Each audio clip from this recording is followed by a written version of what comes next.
Hello, everyone. My name is Zach Clayton, and I need your help for an upcoming event called Mission for Healthy Heroes. This fourth year of our 22-hour podcast is happening on February 22nd, 2025, and is dedicated to tackling one of the most pressing issues facing our critical country and community heroes today: suicide prevention and mental health. We're bringing together experts, advocates, and individuals who live with experience to have an honest and impactful conversation about challenges our heroes face and how we as a community can help. For our communities, these tragedies often stem from complex factors like mental health challenges, including PTSD, depression, and substance abuse, family strain, and feelings of isolation when transitioning to civilian life, career stressors like financial instability or workplace difficulties, easy access to firearms during moments of crisis, and systemic barriers like the stigma around asking for help and gaps in support systems. This is a problem that needs us all: professionals, advocates, families, and communities working together to find solutions. That's why I'm reaching out to you. We're looking for guest speakers to join this important conversation. Whether you're a mental health professional who works with our heroes, family members or spouses who understand the challenges of this complex family lifestyle, advocates or nonprofit leaders supporting our heroes, researchers or policy experts working on systemic solutions, or a survivor who can share your personal story. We need to hear from you. Your voice and expertise could save lives by helping us shed the light on these issues and explore meaningful solutions. If you are interested in participating, know someone who should be part of this discussion, please reach out to me directly. You can use the information found right below me or by scanning this QR code. You can sponsor, you can volunteer, you can speak, and you can save lives. Because together we can create a powerful conversation that drives awareness and action. Let's honor our heroes by supporting them when they need us the most. Thank you for watching this short video, and thank you for caring about our hero community. Let's work together to make a real difference. I look forward to hearing from you soon. Thank you. Again, scan the QR code or use the information below, and let's make action count.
Oh, I'm going to be honest with you. That last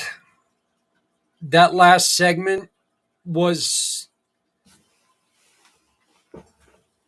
honestly, it's one of the reasons why this is so important to me. Why this is one of my favorite days of the year. Because that explanation of anger and being alone and self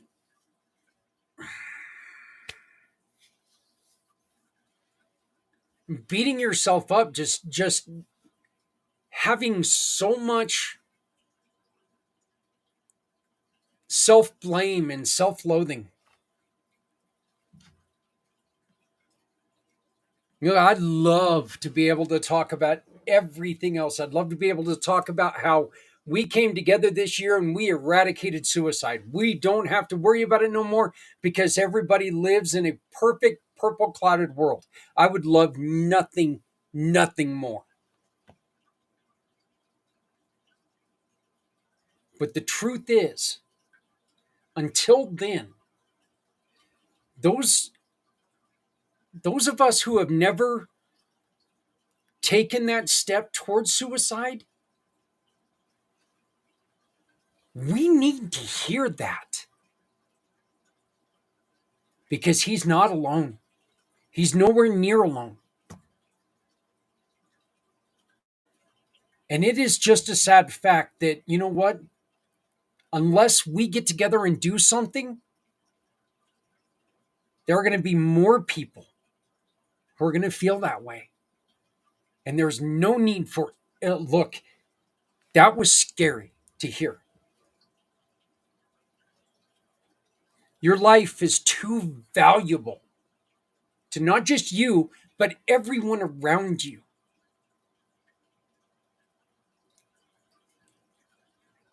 I feel like I can pretty safely say that even one of the other thoughts he had in his head is, what the hell am I doing to my kid? Like he said, look what you've done. That was an amazingly shocking segment because it was real. I mean, everything that we've done pretty much is real.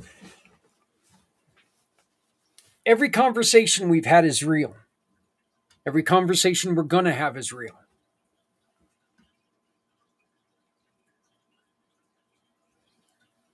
But as I said first thing this morning, I've I've heard stories that make me laugh until I fall off my chair. My poor floor when I land my fat ass on the chair or on the floor. It's so sad. You can hear it creak. And it doesn't help that I live in a home that's was built in 1907. This poor floor just really can't take that too much. But hearing the stories that just make you laugh and celebrate is followed by stories like that one that just make you understand how severe the situation is. With me for the next couple hours are some really, really good friends, and I want to welcome back first a guy that you've seen today. I still cannot believe I'm friends with this guy. It doesn't, as a child, he's always been the friend that you wanted. You wanted to have him on speed dial. Not that we had phones or anything, and speed dial really was, speed dial meant that you can the phone really, really fast, and there was no speed to that. But I want to welcome back Santa Claus. How you doing, Santa? Oh, you're on mute. I'm on. Ah, and I just muted you again. I tried to send you a message to unmute, and I muted you. Yeah, well, thanks. I know you wanted to hear me say a story, but then you wanted to go, no, we'll do it at a later time. Yeah. This is great. I just get done telling everybody that I've got Santa Claus as a friend, and now I'm shutting him up. There you go. That episode with Thomas was amazing. I listened to that whole thing, Zach, and you guys teased one another and you dug deep and you brought to the forefront a lot of the reason why you're doing this today. And it was a very good episode. Well done, young man. Well done. Thank you, sir. Also joining us for this next section of segments, and I'm not going to unmute you. You can do it yourself, Mrs. Sue. Susan Roscoff, how you doing, sweetie? I am doing great and so glad to be here. See, I didn't mute you. Hello, Sue. How are you? I'm doing great. Good to see you, Santa. And then, of course, where Sue goes, you got to deal with this guy too. Her hubby, Kurt. How's it going? Yeah, there you go. Yeah, look at this. He comes on voguing. That's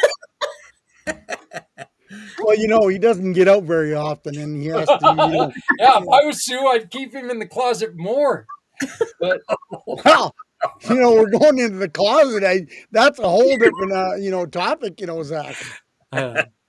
so, I don't know, and thank you so much for that, Santa, because that really was a tough one to get through.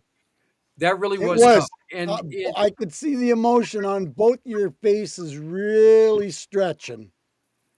yeah, it brings to light, in which, Sue, I'm going to ask you this first because you are here representing another one of our mission partners that deals with these issues in a very, very unique way with Project Die Hard. This is an everyday thing for places like Project Die Hard. It really is. And to the point that I am helping because it blows me away that this is such an issue. It shouldn't be, but it is. It has been for a long time. It's not getting any better. And unless we do something different and do what we should be doing to provide hope for our veterans, it's just going to continue as it has been. And we got to turn it around. Kurt, how much of this has to do with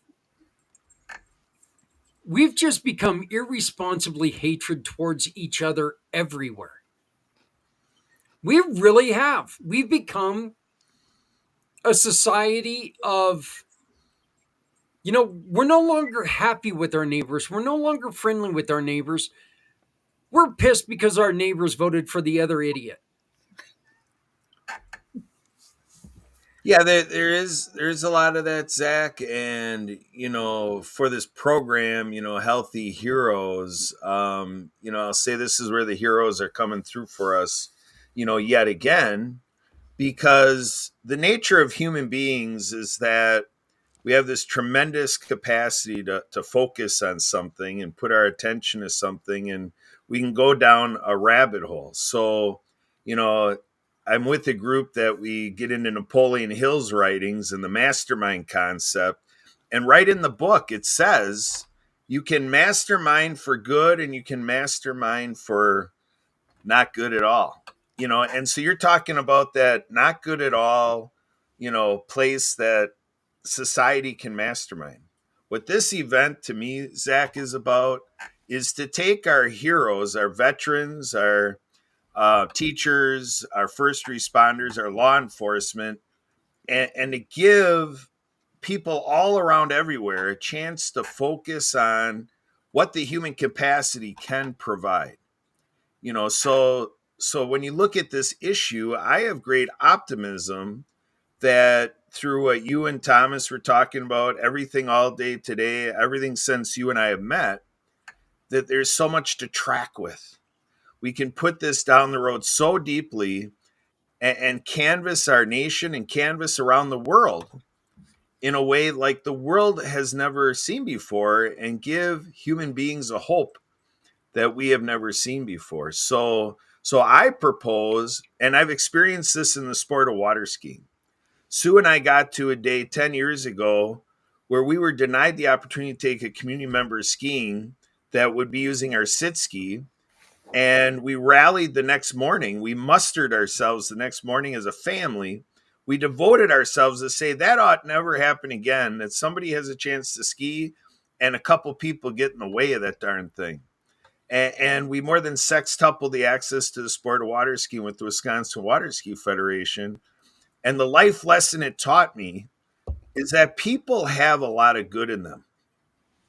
If you do outreach and inreach and you really, because that's what I did. I went around and I talked to my water skiers and I said, this is what Sue and I are thinking. What about you? I'm like, let's write a story. What does this story look like to you? And that's what we did. We had 5 of us that grew to 12, that grew to 20. And those 20 people told me we had to do a train the trainer. We had a 2-day event with 80 people. The 80 of us went to our own home bases around the state of Wisconsin, Rockford, Illinois, and the thing blew up to thousands that the Wisconsin Water Ski Federation serves. 33 home bases for the different clubs and organizations. To me, this is what I want to do in the veteran community. I want to turn on for hundreds of millions of people in the United States of America and wherever this will radiate around the world. You know, I'm U.S. chair of the Impactful Veterans Network for Spirit of the Game, a global organization. And we're talking to people over in the Philippines and stuff like that for Project iHeart out of, Paducah, Kentucky and McCann, Illinois. Zach, you are keeping us on the right track, and Community Pay It Forward and all the support is all the people you brought to the show. The universe is bringing us the team. I mean, Santa, the most marketable character on the planet. I mean, come on, game over, folks. We're in a new day. It's right here, right now. That's it. We win. We got Santa. That's exactly. we win. Santa, what do we need to do to really wake up and realize that, you know what, we don't need to live like this? I've said this many times, and especially over the last 3 weeks, how my uncle Barry, who just passed, he and I couldn't have been further on that political scale. We could not have been further if we tried. Okay. I mean, there was no similarities anywhere near there. But he and I never once argued about it. Not once. He knew how I felt. I knew how he felt. We would hug each other, say, I love you. And we would part knowing that there is so much more than something as stupid as politics. What do we need to do to make other people realize, you know what? If you want to be dumb, that's fine. Go over there, sit in the corner, pick your nose, be dumb.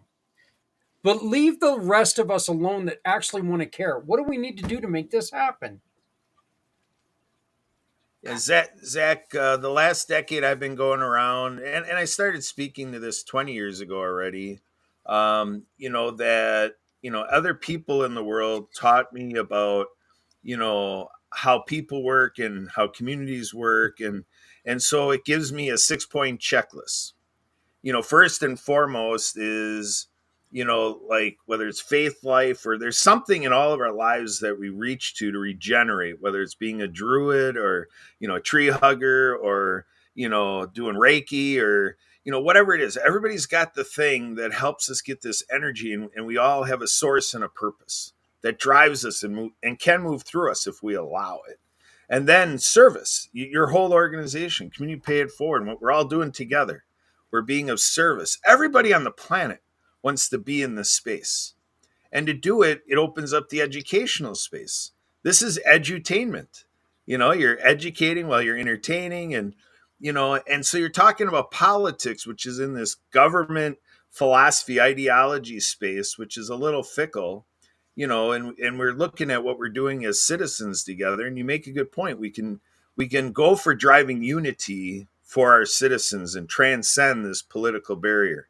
Let's demolish this barrier. And we're going to do it through our veterans. We're going to do it through our law enforcement. We're going to do it through our teachers. We're going to do it through our first responders. And, keep adding in all the heroes. The heroes are going to lead us through this. And we're going to do it with the business community.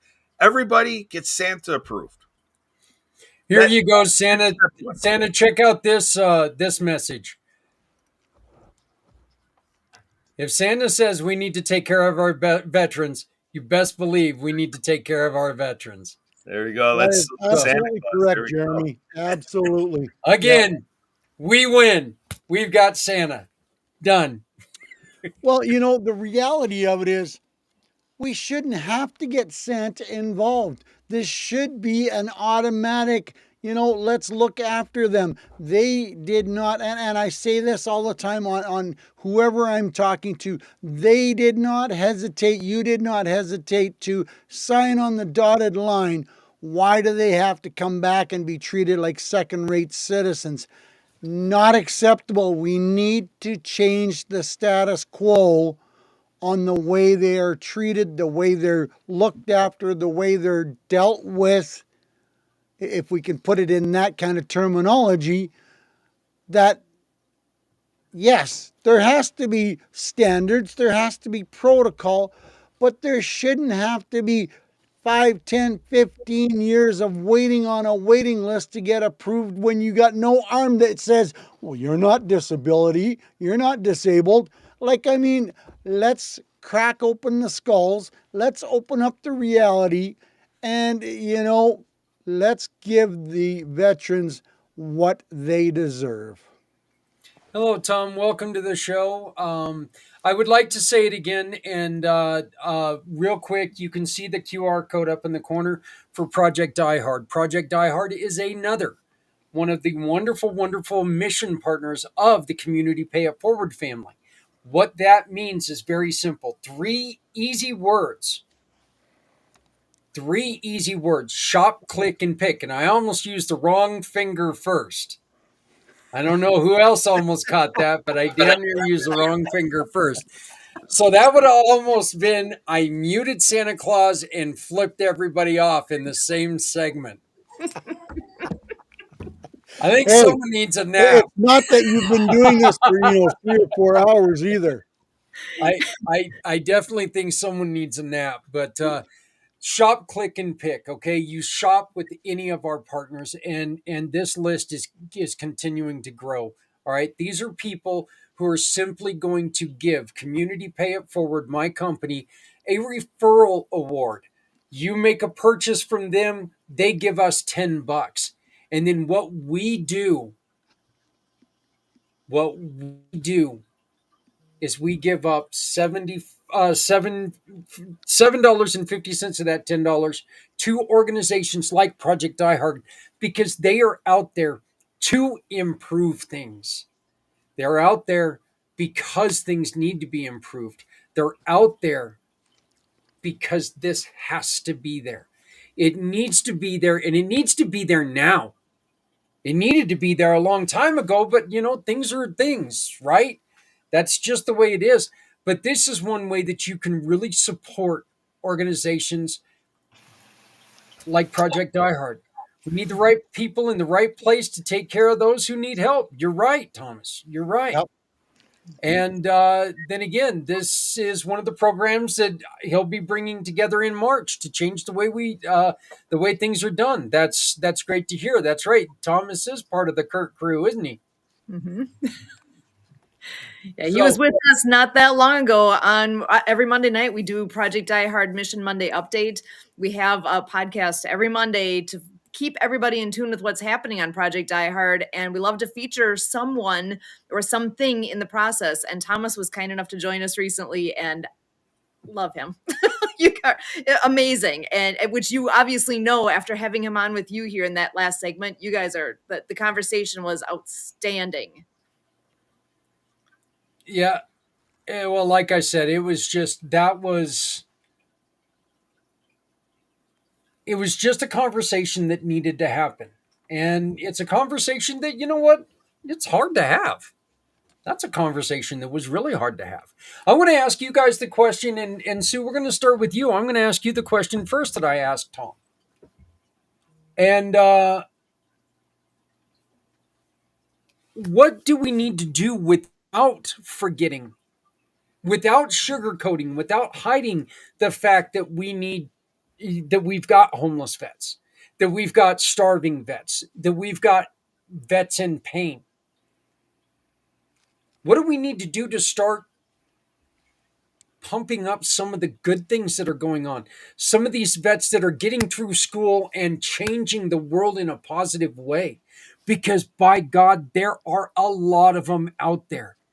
But you don't hear the noise over all the negativity. But we need, I think, pie in the sky, maybe. But if we blow that horn and we start telling people about them, is that going to help, Sue? Absolutely will help. We need to keep hearing the good news. There was a time, oh gosh, I'd say over a decade ago, that I actually stopped listening to talk radio because I could not take it anymore. It was all negative. It was all the bad things, and it was bringing me down. It was too much. So I stopped. I started listening to good things, and that changes your mindset. We need to do more of that. We need to do more of showcasing where the success is happening. The whole idea, like with Project Die Hard, providing hope to veterans, that is something, if you can see the good, it's easier to understand that, okay, the good is there. I might only be feeling the bad right now, but it's out there. You got to be able to see it and showcase that so that people have something to glom onto. That's like having Santa around. Santa always makes you feel good, right? And having that, it's a great, great thing. It might seem real simple on the surface, but for real, every time I see Santa, it makes me smile. I love it when Santa Papa John is in anything around where I am. It's just a great thing. And that is something with all the things Project Die Hard does. They are an organization that is going after making a difference. The problem is too big. Suicide is real, and one is too many. So having a place where we can have them come, we're working to create that. And that first location in McAnda, Illinois it's getting there. We have a location, we have the property, we have a building. We need to finish remodeling that so that we can continue to make that difference and start the next phase of where we're going. Because yeah, that having that positive outlook, having the good things right there in front of us, we need that. We need to showcase that. We have, look at this. I invited him back. Holy. We're talking about him. I invited him back. Thomas, welcome back to the show. Thank you very much for joining us again. I'm glad that you got my subtle hint of me just throwing a link at you going. Yeah. Yep, I saw it. So, But I couldn't walk away from the screen because you had three of the most wonderful people that I know on your podcast. How could I walk away? You got Kurt sitting there with he's actually dressed like his wife in the right shirt for a change. It's not a Hawaiian shirt looking all fancy and fun. And his beautiful wife Susan, who had me on their Monday show, and you got Santa sitting there. Who doesn't want to be on the same screen as Santa? right. It's possible.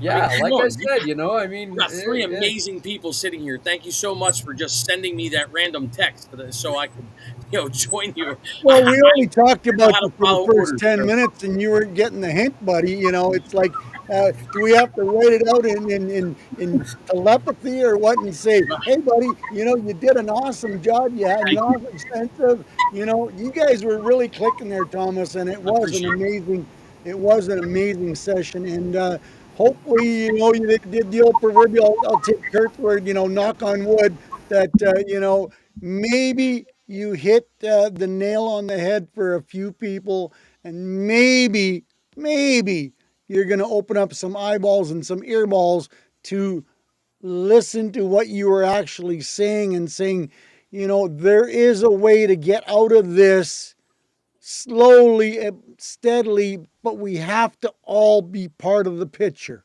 Roger that, Santa. Yeah. I appreciate it. And one of the key things that you're seeing in this segment is Project Die Hard. They are a key component to what can be done, what they're creating and what they have going on and where they're speaking about with their FOBs. That is amazing. It's an amazing program, an amazing ability to be able to bring people together, walking through their faith, realizing where they need to be, doing the things that need to be done, and they're out there, boots on ground, making a difference. That's what matters. We're also being joined I want to bring him on in here before we continue. We're also being joined by Jeff Jeffries. I welcome you to the show. It's great to meet you. I know that you are very familiar with everyone else on the screen. It is wonderful to meet you. Please tell us a little bit about what you've got going on. Awesome. Thank you, Zach. I appreciate the coming on here. Thank you for joining us. Yeah, thank you so much. You guys have been incredible. I managed to kind of catch some of it here and there throughout the day, so it's pretty cool to see what you guys are doing. We're doing a couple things here. First of all, we're filming a reality TV show here this summer. It's actually called Our Kids. It's about raising money and awareness for local children's charities.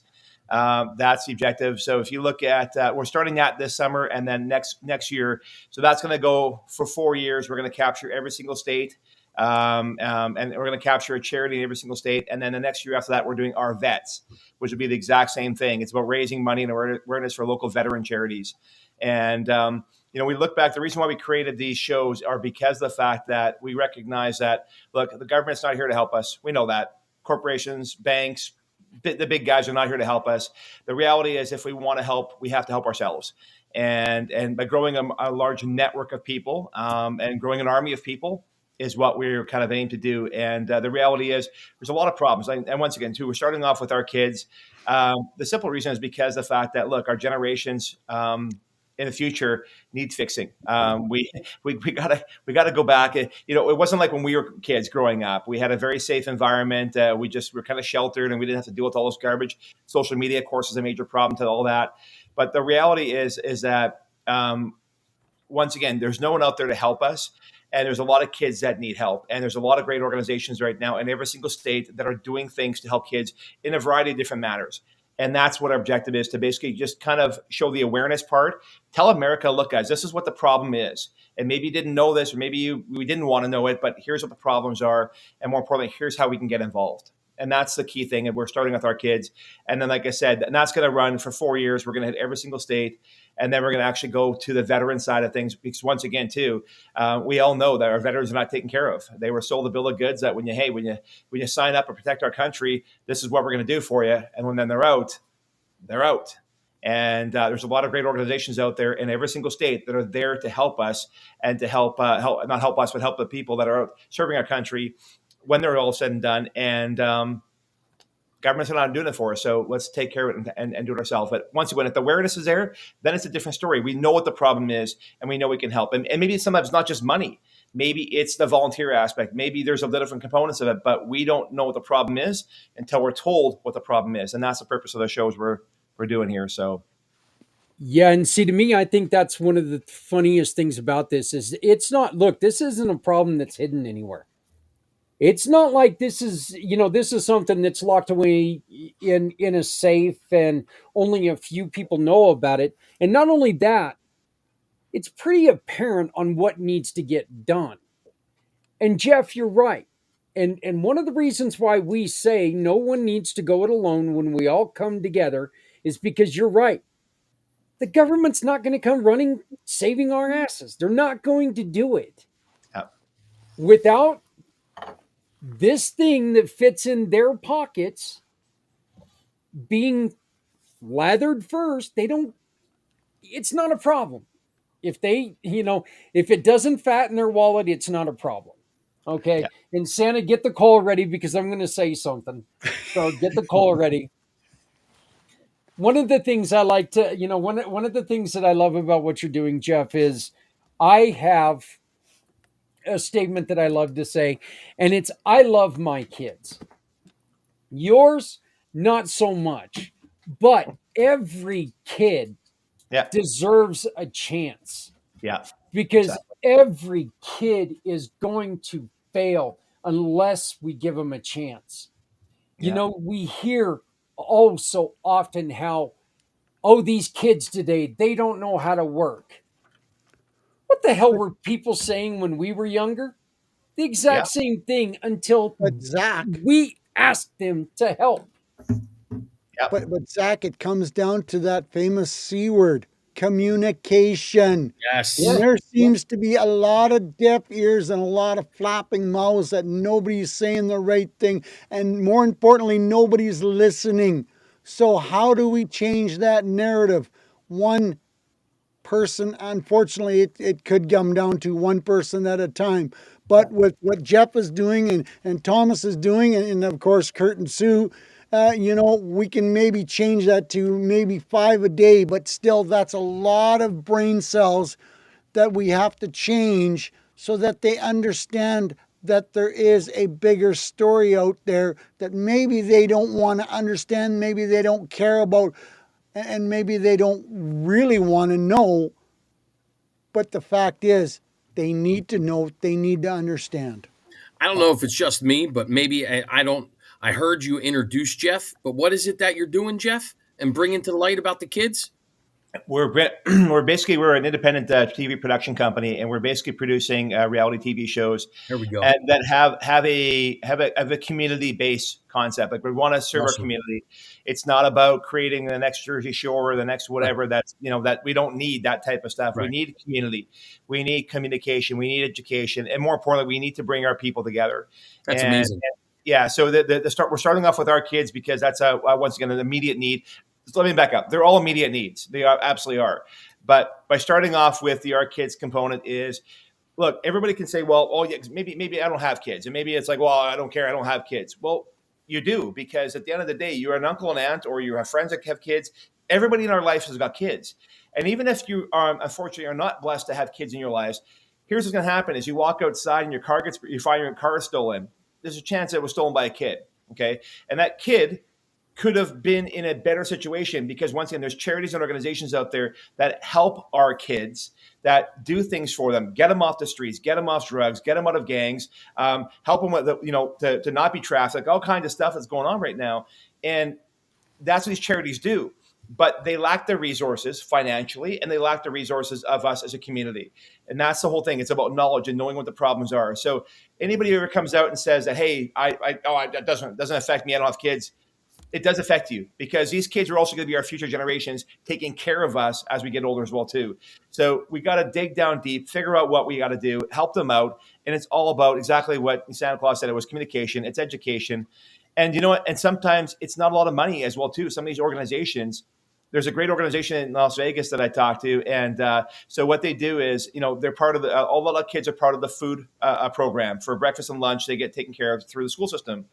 But Friday lunchtime till Monday morning is one of the last meals they have, because they're going home to either it's delinquent families or parents, or maybe they just can't afford it. Whatever the situation is, those kids are going hungry. So what they're doing is they're serving kids literally, and they're bringing a bag of food to them at lunchtime, or at least 1 o'clock on Friday. And that's enough substance to keep them alive till Monday. Right. Can you imagine that happens in America? Like, think about that. Yeah. But once again, the problem is they're only able to service 15 to 20% of the kids, and they've been around for a very long time. And I asked the director at the time, I said, just out of curiosity, how much is it? He says $20 to feed a kid for a month. I'm like, it's $5 a week, and you can't find people. He goes, we don't have the network, we don't have the people, we don't have the education there. And so imagine now we tell America that, okay, I can't remember exactly what the number is now, but let's say there's 20,000 kids that are going home hungry on the weekends. We need 20,000 people in all of America can come up with $20 a month. That's skipping our Starbucks or whatever you're doing, your fancy coffees for a couple times, or skipping one meal, like for like a fast food restaurant or something like that. That's $20. And we can feed our kids in one community. And that's what it's about, is just going down. And it doesn't matter what the situation is. There are organizations that are always needing help. And so what we're doing is every single week, we're going to a different state. We're going to identify local children's charity. We're going to basically, as a group, and I won't tell the whole strategy behind it, but there's a group of people we've got social influencers attached. We've got celebrities attached, and we're coming together and we're finding what that charity needs. We do an immediate fundraising opportunity right there and then that week to help them raise immediate capital. And then, of course, what happens on the show, we show the show. And then on top of that, we have a call to action there. It's like, look, if you guys want to help support this charity, this is how you help them out. It's either financial, or it's maybe down the road, it might be somebody clothes. It's like, here's where you can send your clothes to. Here's where you can send your whatever it might do, or just volunteer. But no, great information. I'm just glad that's why I asked, because I wanted to, to hear exactly what it was to know it. I mean, Zach does an amazing job in taking care of all of us and getting our words out there. But as I was coming on and you were being introduced, I might have been in between them explaining exactly what it was that you did. So I wanted to get Yeah. that out there. I can see Kurt wants to say something. Gee, Kurt always. Oh, never mind. Hey, Kurt. Right. Yeah, you guys are talking about how to get it out there. You already acknowledged that Santa threw us all in a pot and said we're all coming together to get this out there. And this has been my passion of the decade is, at this point, 20 years, running in nonprofit space and on these community issues and looking at collective impact. I've always felt we've needed a clearinghouse for all the do-gooders, all the good news networks, and we find a lot out there. I mean, there are a lot of people out and around, trying to really flood this space. So we just got to keep riding this wave and keep taking it to its fullest and most complete conclusion. I mean, so we're talking the television industry, there's the film industry. We're working also with Bravehearts TV out of Chicago. With Project Die Hard, we have the Disability Channel is partnered with us. So my hope is that we reshape the whole media industry in its entirety. And Zach, Pack Channel and community impact and all the programs you're developing. To me, this is the But future. We're riding the wait, wave of the future right here. are you on the proverbial edge of the cliff looking at the bigger picture going, is it actually a food problem for these starving children? Or is it an education problem for the parents to say, hey, maybe don't drop that last $25 into that slot machine or that pack of cigarettes. How about feeding your children for the weekend? Yeah. Is that society education problem that needs to be addressed? And Yeah. that is part of the bigger picture.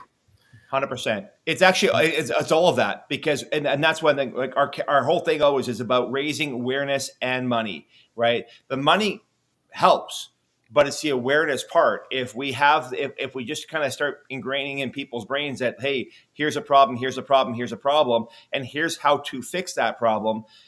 It's once again the educational piece, and it's not just that as maybe as a parent realizing, man, I did. Maybe it's that we're hoping to create the show that creates that conversation with also families. Where I'm blessed. I've got a 12-year-old and a 15-year-old, and I'm blessed. I think I've got a very good open relationship with them. We can talk about things that I'm in tune with when they're not. When they're not doing well, and we can talk about what those needs are. And I don't think that most parents have that ability with their kids. And once again, a lot of it is, social media and it's the culture we have around us. But maybe that's what it is. Maybe the show, maybe that's what that one TV show that brings families into the living room together to watch together to maybe create that conversation. I hope also while you're doing that kids community and you're focusing on the kids, because you said your next segment is going to go into veterans. I hope you get into some of the veteran communities with the kids, because Absolutely. there's a lot of veteran communities that have the lower end echelon. Because being from an E5 down to an E1, we literally qualify for welfare, SNAP, all of those programs, and we're sitting on a base that is supposed to be taking care of us, and we still qualify for all these programs. So getting out there, finding and locating, those children in that area, you can get to some of that as well before you get to the veteran side, doing it for the kids and just getting out there and letting them know that we have that as well. It's not just in the low income areas. Yeah. No, I'm glad you said that actually, because one of the charities we're working or trying to work with right now, we actually just started the communication process with them. Hopefully have a Zoom with them this week, but it's our military kids. And they're out of Virginia, and that's exactly what it is. It's focusing on the kids of military families. Yeah. So that's the thing is every single episode, we want to cover off a different issue. And a lot of times it's an issue that is not just that area. It's not just that state that has an issue. They all have that issue. Right. But it's just bringing to light those organizations. And once again, that's the educational piece is very important.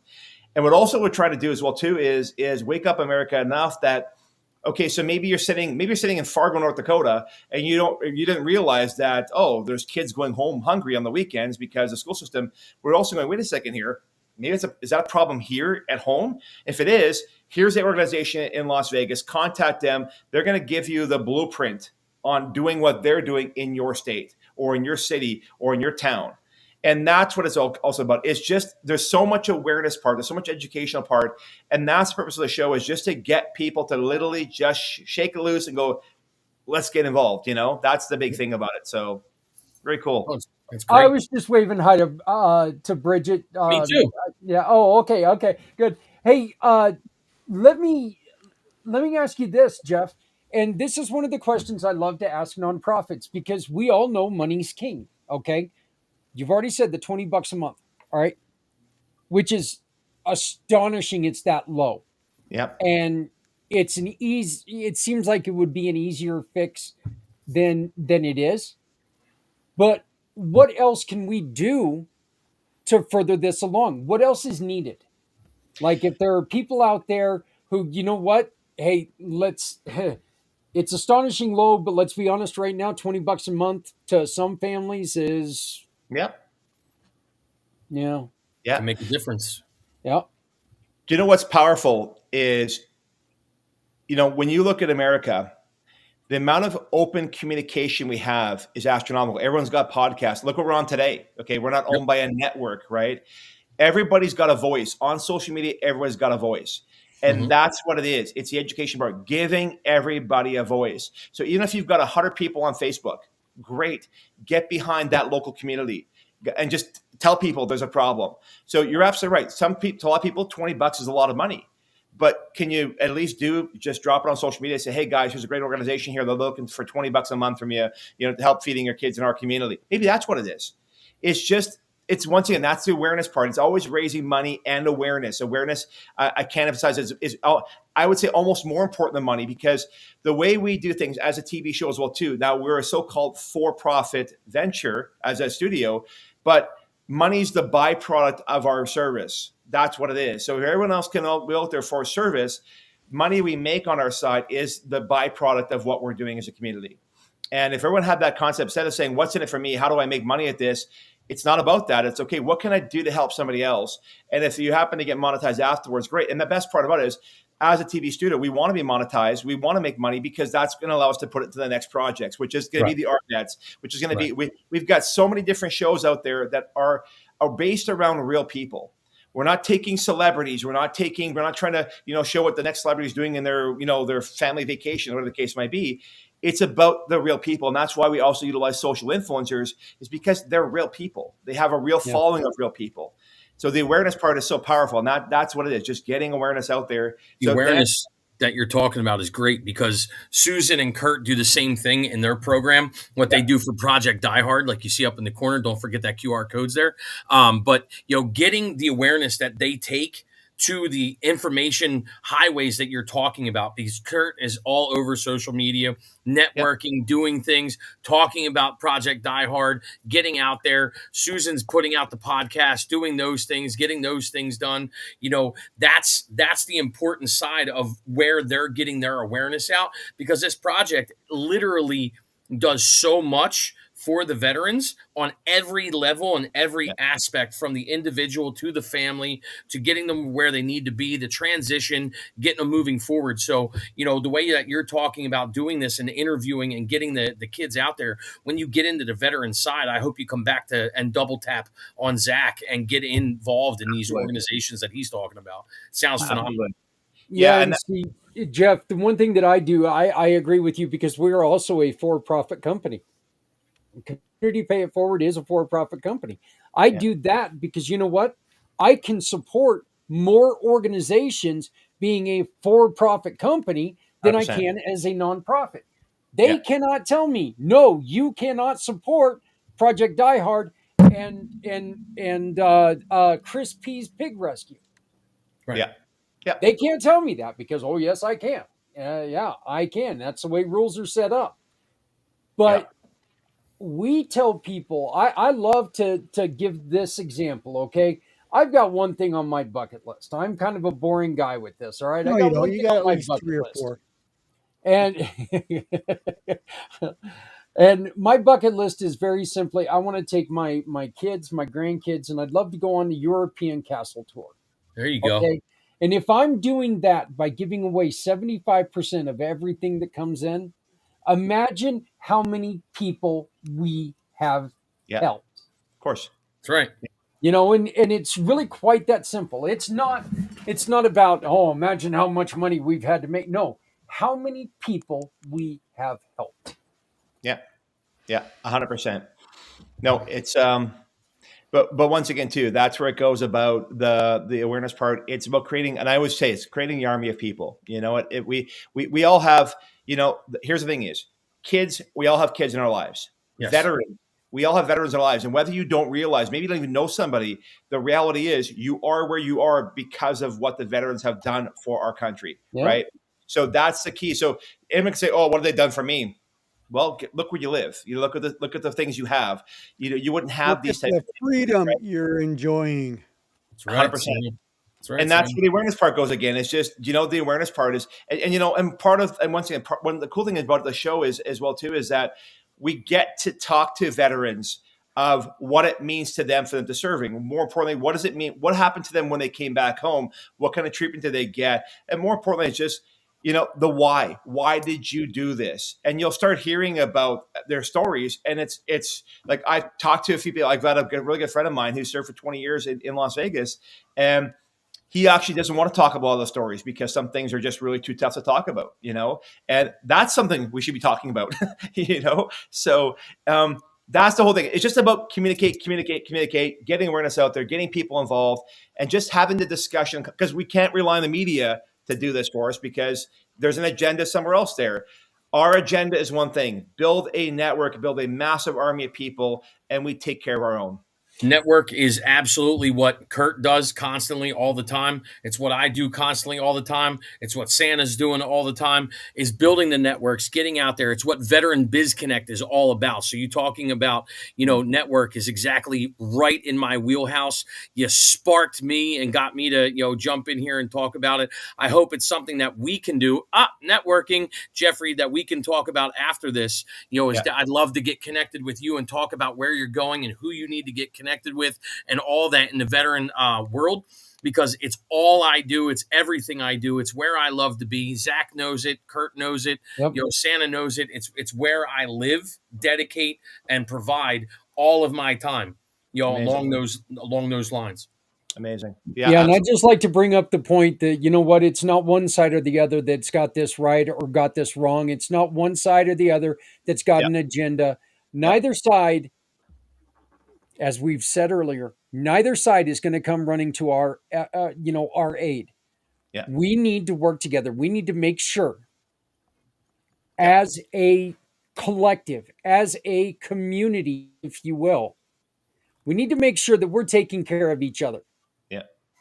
You know, look, we know that, Sue, you care about so many different things. You work with so many young people in your day job, right?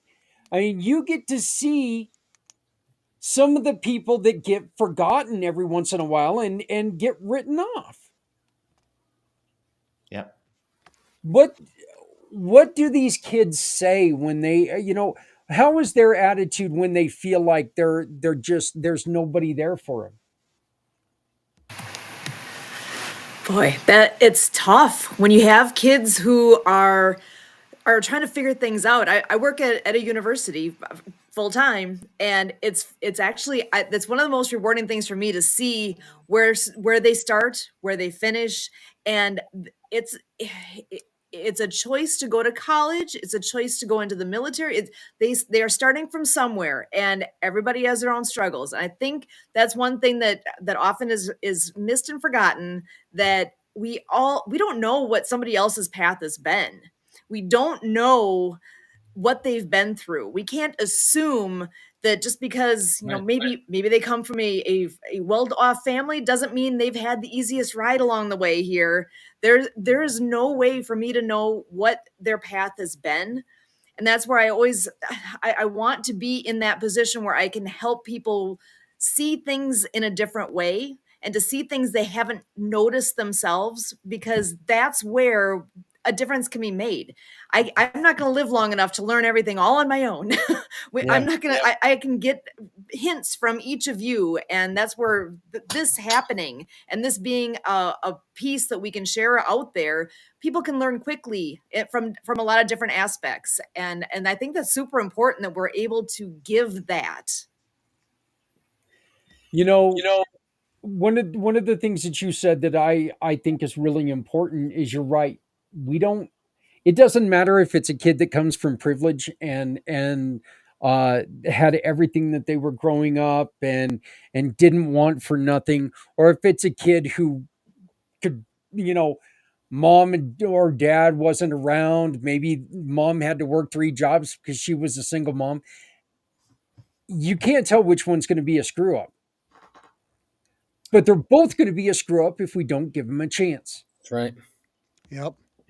They're both going to have that emotional issue. They're both going to have that emotional trauma if we don't step up and do something for the kids today. And we keep talking about, like I said earlier, this is really a point when, you know what, it's our generation's turn to step up and stop telling these kids that, you know what, you're useless pieces. You don't work hard. You don't do it.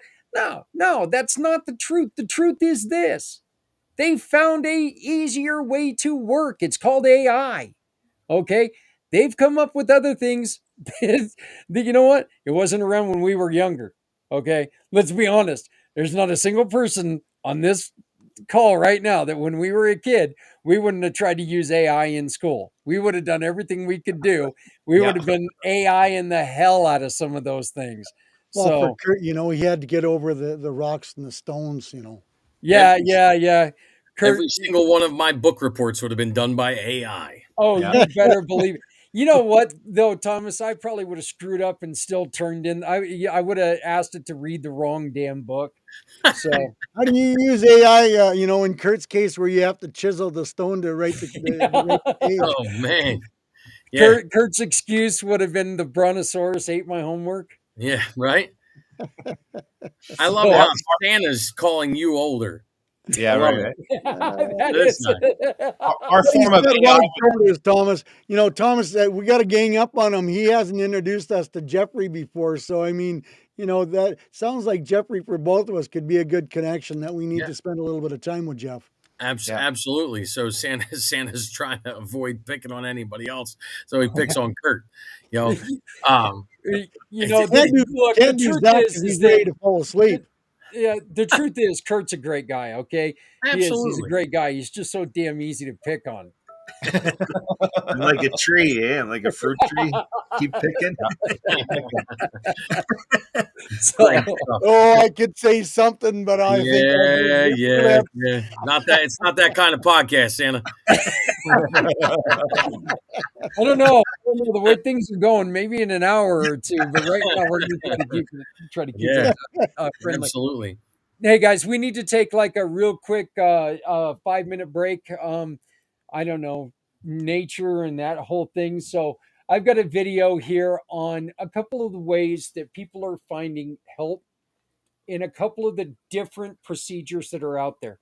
Okay. What's right for you is not right for me. We need to understand that. There are so many different things out there. People are doing some amazing things. Some of them, you know what? I wouldn't do. No, there's no joke. Okay. I wouldn't do it. But people are finding relief and hope in a lot of things out there. And we're asking you on this show, this whole program is simply asking you, what do you got? What do you do? And how can you help us create and forward the mission for Healthy Heroes? We'll be back in about 5 minutes. With the mission for Healthy Heroes, our goal is to talk alternatives, talk personal preference, talk about success. What works for you isn't always going to work for others. We ask you to join us if any of these sound familiar. Do you run activity programs? Activities like art therapy, music therapy, animal-assisted therapy, outdoor adventure programs, sports and fitness programs, gardening and horticulture programs. These programs have been proven to reduce stress and anxiety, boost mood and increase serotonin levels, improve social skills, and reduce feelings of isolation while enhancing self-esteem and creativity. They also provide a healthy outlet for emotional expression. What about a structured or heavily regimented program? These programs are designed to provide clear framework and routines that help individuals develop skills and stability in their mental health journey. Cognitive behavioral therapy, residential treatment programs, support groups with scheduled meetings, vocational training, and rehabilitation programs, or day treatment programs with partial hospitalization programs. Encourage accountability and regular participation. Help individuals establish daily routines for stability. They provide peer support and they reduce isolation. They also build life skills for long-term recovery while focusing on measurable progress.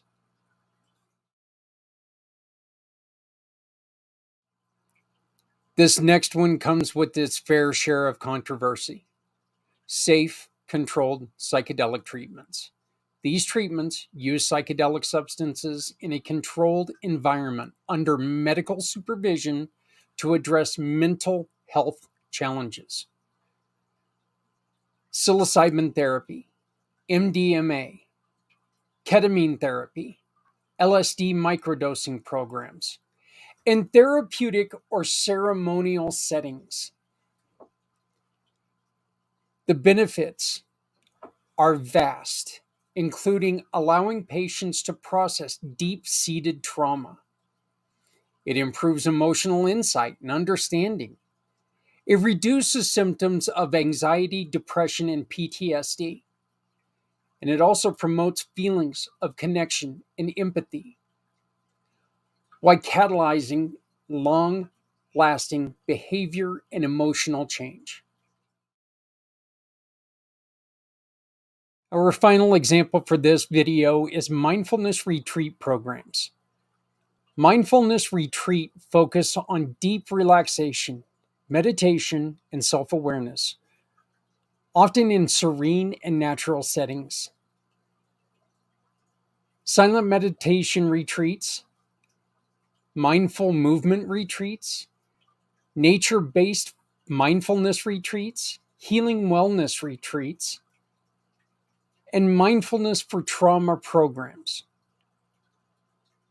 They enhance self-awareness and emotional regulation. They reduce stress and improve focus. They boost resilience against depression and anxiety, promote physical relaxation and mental clarity, and encourage spiritual growth and inner peace.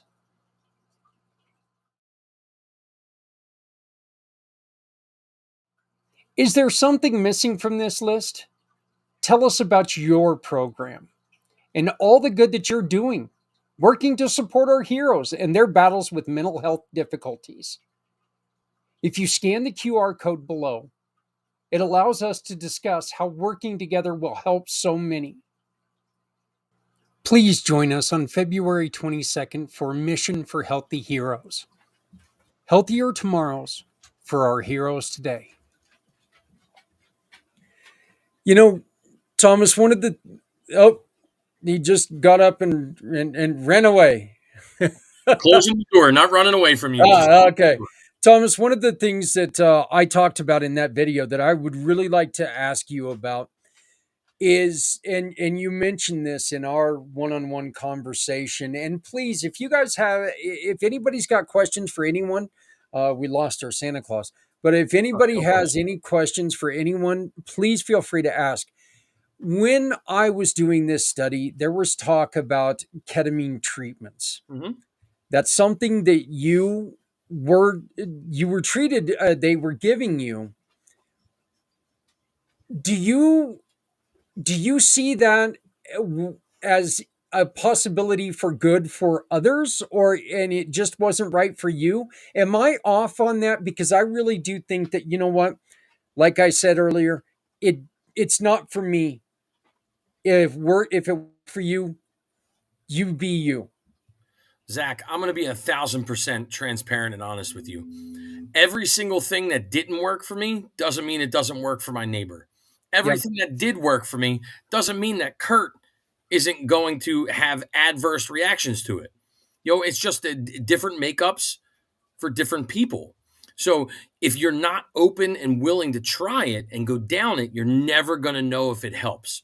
I was so scared when they offered and started me on those ketamine infusions. Man, the first time that it happened, I was like, whoa. Yeah. Yes, did the pain go away? But as soon as the infusion was over, it came right back. I wasn't one that got long-lasting, benefits from that. So it's just the makeup. While I had it going on, I felt great. I wasn't there. I was in a different place, all that good stuff. But as soon as the infusion stopped, pain came right back. Yeah, see, one of the things that I tried to make sure that we talk about is, everything that I talked about was in a controlled, in a controlled environment. We're not talking about people just taking and grabbing silly, hello, donkey. What is going on? What the hell? I want attention, Dad. Yeah, That's what's going no on. kidding. So He heard us talking about kids with Jeffrey, and he said, "Well, I'm your kid." yeah. He's like, Yeah. don't forget me. Yep. So yeah, no, and I got the other one that's probably going to come hopping up here too. But They've been hopping in behind you the whole time. oh yeah. But I really think that the control is important for anything and everything. Yeah. Look, there's a lot of talk, and some of the statements that I saw when I was doing all of this, all of these studies are, this is not addictive. And all I want to say is, you're out of your damn mind. Aspirin can be addictive. Kurt, am I wrong? That's right. I'm actually asking you a question, not just making fun of you. So aspirin being addictive, you can have an intolerance of pain and you like what it does, you keep reaching for it, getting dependent on aspirin. Absolutely. Yeah, I guess you must like those cramping stomach, pains, and that's just me. But yeah, and where psilocybin is something I wouldn't touch, but the THC gummies, I love the way that they made my head not hurt anymore. I love the fact that I was able to get a night's sleep with them. Of course, I can't take them because then I want to sleep all damn day the next day. I'm terrible with that though. Oh, Jeff, you got to get going. I apologize, guys. I gotta go. Hey, Thank you Jeff, so much. give us any last words that you got, my friend. I'm sort of catching up. Yeah, I got to bolt to the next webinar here, but I think what you guys are doing is awesome, is incredible. I'm very happy that I could be here with you guys. It's exciting that what everyone's doing, and I'm excited that what we can do is, the networking part is massive. As Thomas said as well too, the networking part is huge. So I'm looking forward to connecting with everybody here again. Obviously, Kurt and Sue know how to get hold of me very easily. Zach, you got my information. Thomas, please get my information from any one of them as well, and let's talk, because there's a lot of big things we can talk about that we can keep pushing here. So bless you guys. I appreciate everything you're doing, and we'll see you soon. Okay. God bless. All Be right. safe, Jeff. Sounds good. Thank you, Jeff. Yeah, I'm Thanks, looking forward. Jeff and I had a little bit of a conversation about how he and I may be able to work together as part of the Community Pay It Forward program. So I'm really looking forward to that. But thank you, Jeff, for coming. Thank you for being here. And thank you for being part of the 2025. Yeah, that's right. Mission for Healthy Heroes. God, I forgot the year. Yeah, I'm starting to get tired. All right. Good. Thank you, God Jeff. bless, guys. Take care. Bye-bye. Yep. We lose one, we gain one. Another wonderful mission partner and a great friend of mine, Todd Lingale. How are you doing, Todd? It's good to see you. Hey, Zach, I'm doing great. This is awesome, brother. How are you? Are you awake? You staying awake? I don't know who I am. Yeah, no, I'm doing okay right now. Neck's a little stiff, but that is what it is. But Todd, it's really good that you popped up right now because CARES really deals with alcohol and substance, and I think that you're kind of fitting in a conversation that we were just having when, you know, granted you're trying to make sure that we're watching, you know, that we're paying more attention to the kids and giving kids an alternative, but we do still have that to where, you know, look, this is stuff that I guess ethically it may not be good, but you know, this is some of this stuff, the ketamine, I don't know if it'd be good for kids or not, but what's your thought on that? Well, kids today, they're out there trying anything and everything. And I tell kids just to be smart about things, like my mom and sister, they didn't have a choice. When I was 3, they were killed by the drunk driver, And when I talk to the kids, it's like, just be smart. And the biggest thing is for them not to be afraid to call for and ask for help. There's a lot of kids out there that their parents, they're thinking, man, my parents are going to kill me if I call them. So they don't even call their parents if they're in trouble. And so that's one of the things that I try to portray to the kids. It's like, it doesn't matter where you're at, what you've done, because you know what? We've all been teenagers. We've all made mistakes. We've all been in bad spots, but don't be afraid to call. And that's why I share my personal cell phone number with everybody when I call, or when I talk to them, so they can call me if they need something. Now I tell them, there's going to be I'll be the buffer between you and your parents, but I mean, there's consequences for your actions. So they're like, oh yeah, we know that. So, you know, um, so that's kind of what I portray and get across to the kids. And one of the things I really do talk about, and it's a big controversy out there, is marijuana addictive. I went to probably 50 different pot shops. Maybe back in our day, when the marijuana was just a plant and you took it off, whatever, 5% THC.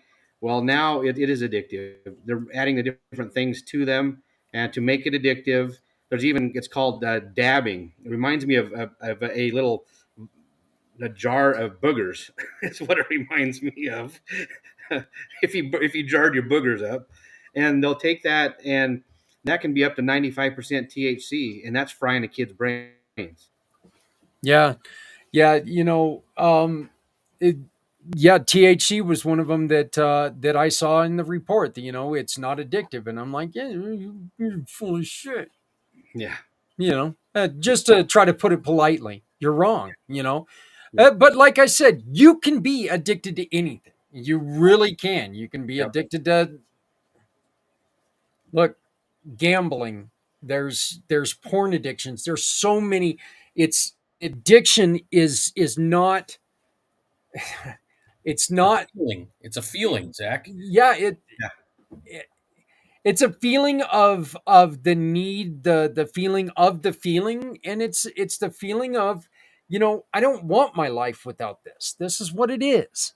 So, hey, just also joining us now, and Jesse, I'm sorry I had to mute you, brother. I'm going to need you to unmute yourself. But joining us now is Jesse Moore. Jesse, welcome to the conversation. Oh, of course, I muted him on his cell phone, so it's going to make it hard on him. There, I hope that helps. Okay. There, we got you. Jesse, how are you doing? Good. How you doing, everybody? Doing good, doing good. You familiar with everybody here, or? Yes, I know Kurt. Oh, you know Kurt, you know enough. And I just met you today, so that's a good thing. Yep. That's a good thing. Jesse, we just had Todd who joined us. Todd founded his CARES Foundation after he lost his mom and his sister in a drunk driving incident. I hate using accident. I really do.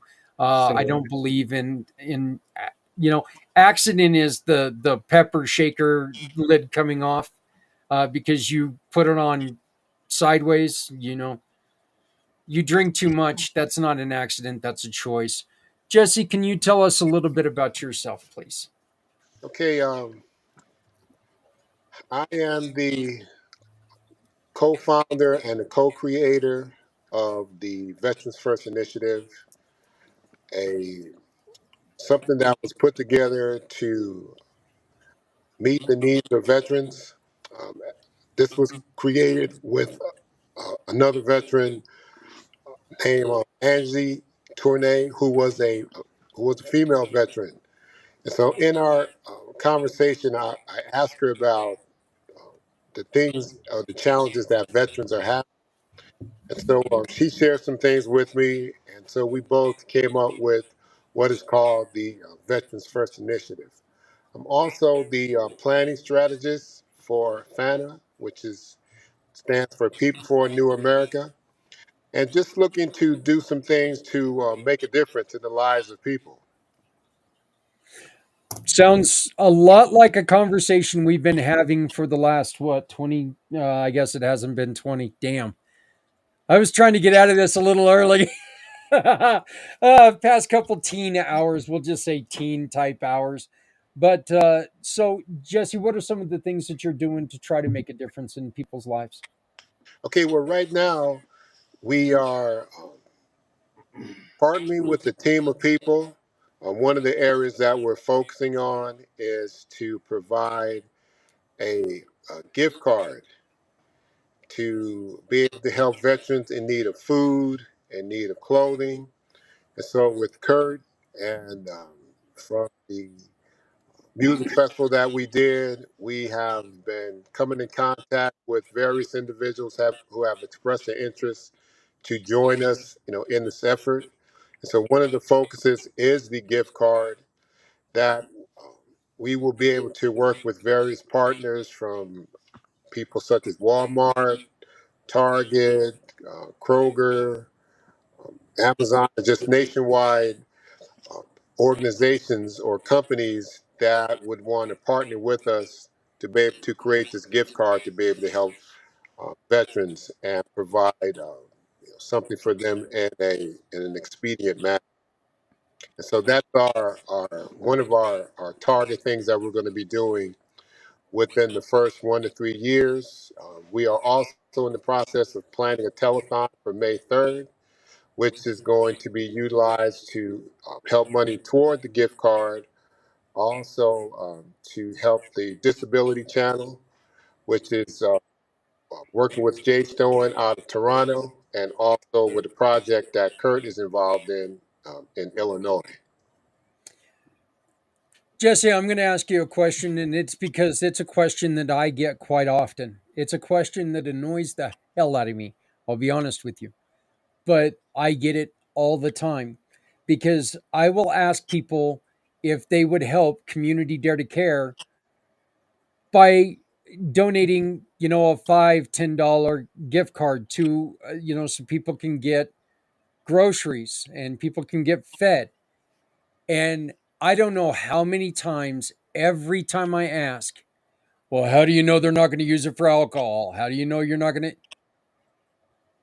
They're hungry. If they came to me and they asked, there's a reason for that. Look, we're not going to give them cash. All right. That's something I'm opposed to giving them cash.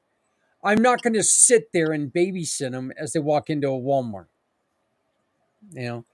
How often, if ever, do you ever hear that?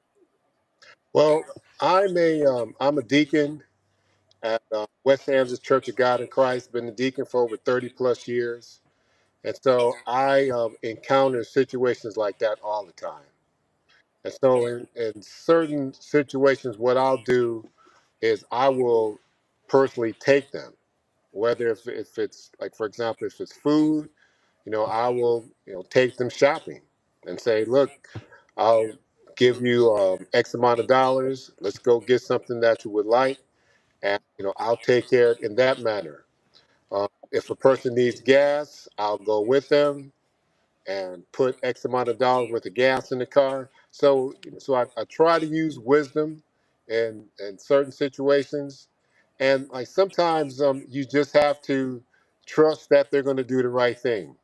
And being a man of faith, I look at this person. This is one of God's children, and so if I was placed in their path to be able to help them, I'm going to be obedient and help them the best way that I can, and trust that they're going to do the right thing with it, because God will give you more to be able to do more. And so sometimes people, if you sincerely want to help people, you're going to help them. Okay, if you don't want to help them, just say, hey, look, I'm not able to do anything. But if you sincerely want to help them, you help them, and you don't worry about it, because God is going to give you more to be able to do it and do some even greater things. So I don't get caught up in that. Okay, that's I'm glad to hear that. I'm thrilled to hear that you're like that, and that it's not something. I like I said, it's one of the questions that really, uh, it actually really upsets me when I hear that. I'm like, you know what?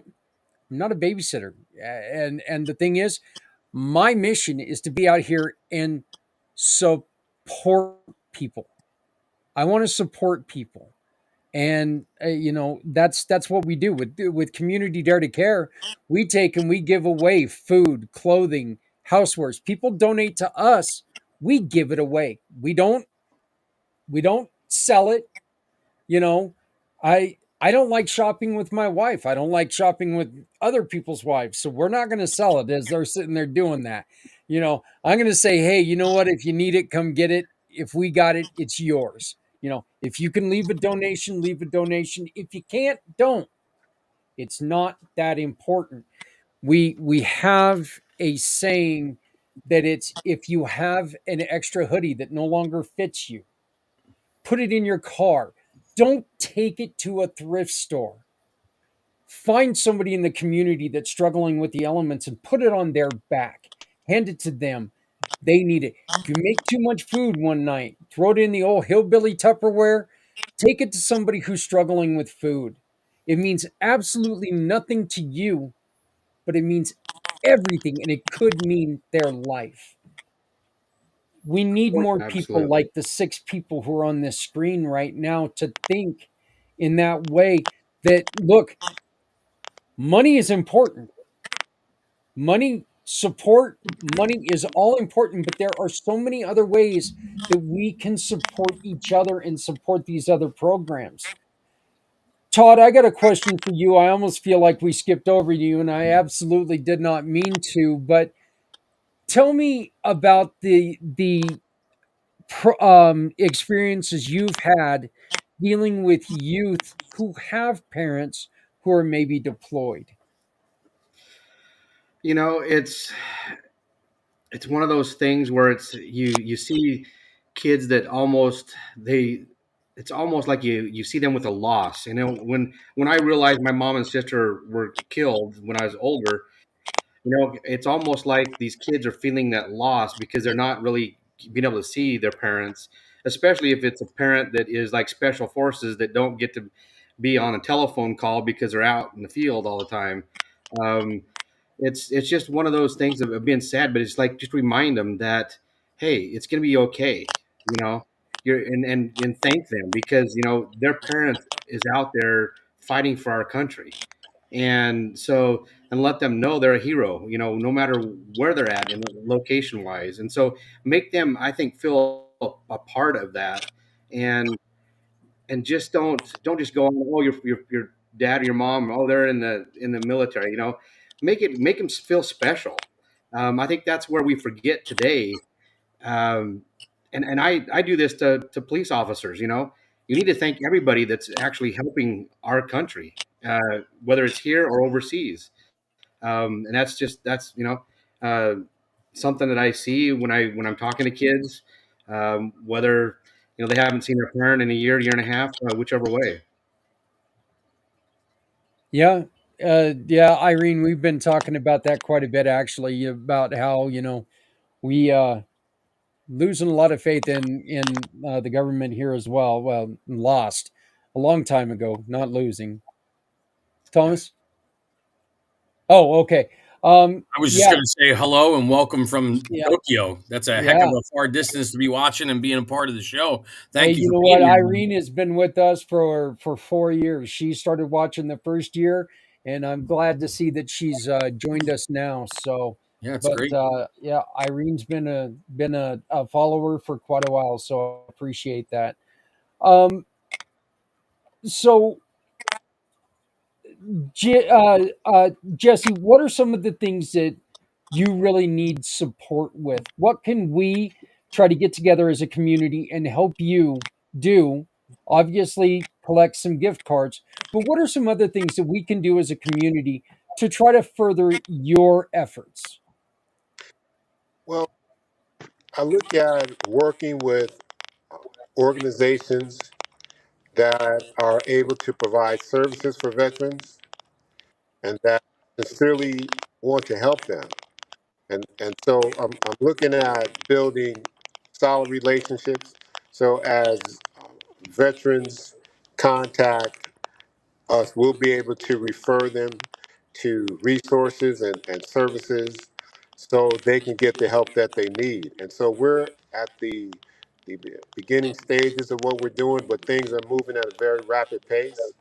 And so it's important to have solid partners that we can be able to share the work that they're doing and be able to refer veterans to these services. So we're continuing to meet organizations and continue to build partnerships because there are going to be veterans that we'll come in contact with throughout the United States. And so we want to be able to help them as best as possible. Yeah.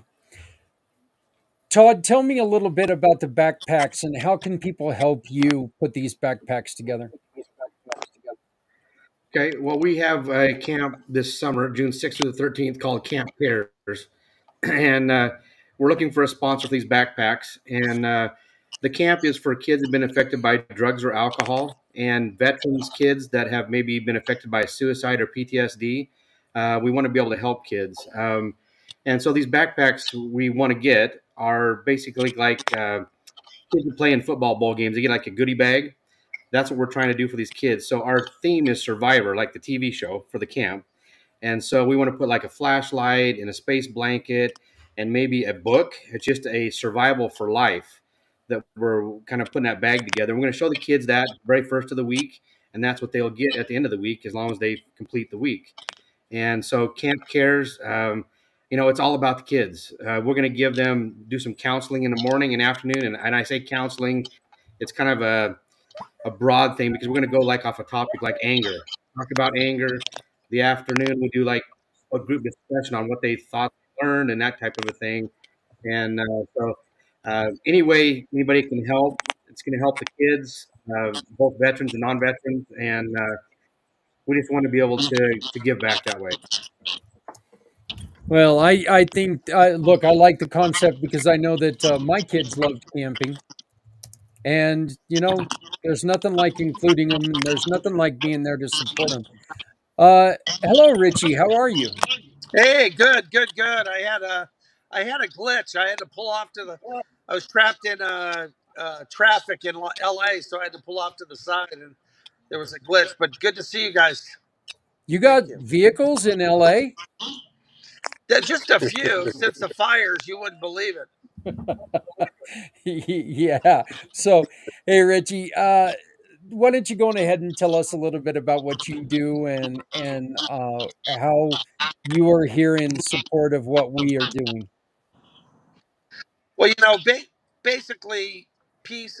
People for New America has been around for a while, and when Jesse came on with the Unity, Peace, and Freedom Festival, to pull that off. I'm a well-known musician. I play in a multi-platinum group called the Sweet Ballroom Blitz, Fox on the Run, and all that. But I've played with everybody over the years. I'm a drummer, I frontman, and pretty much do it all.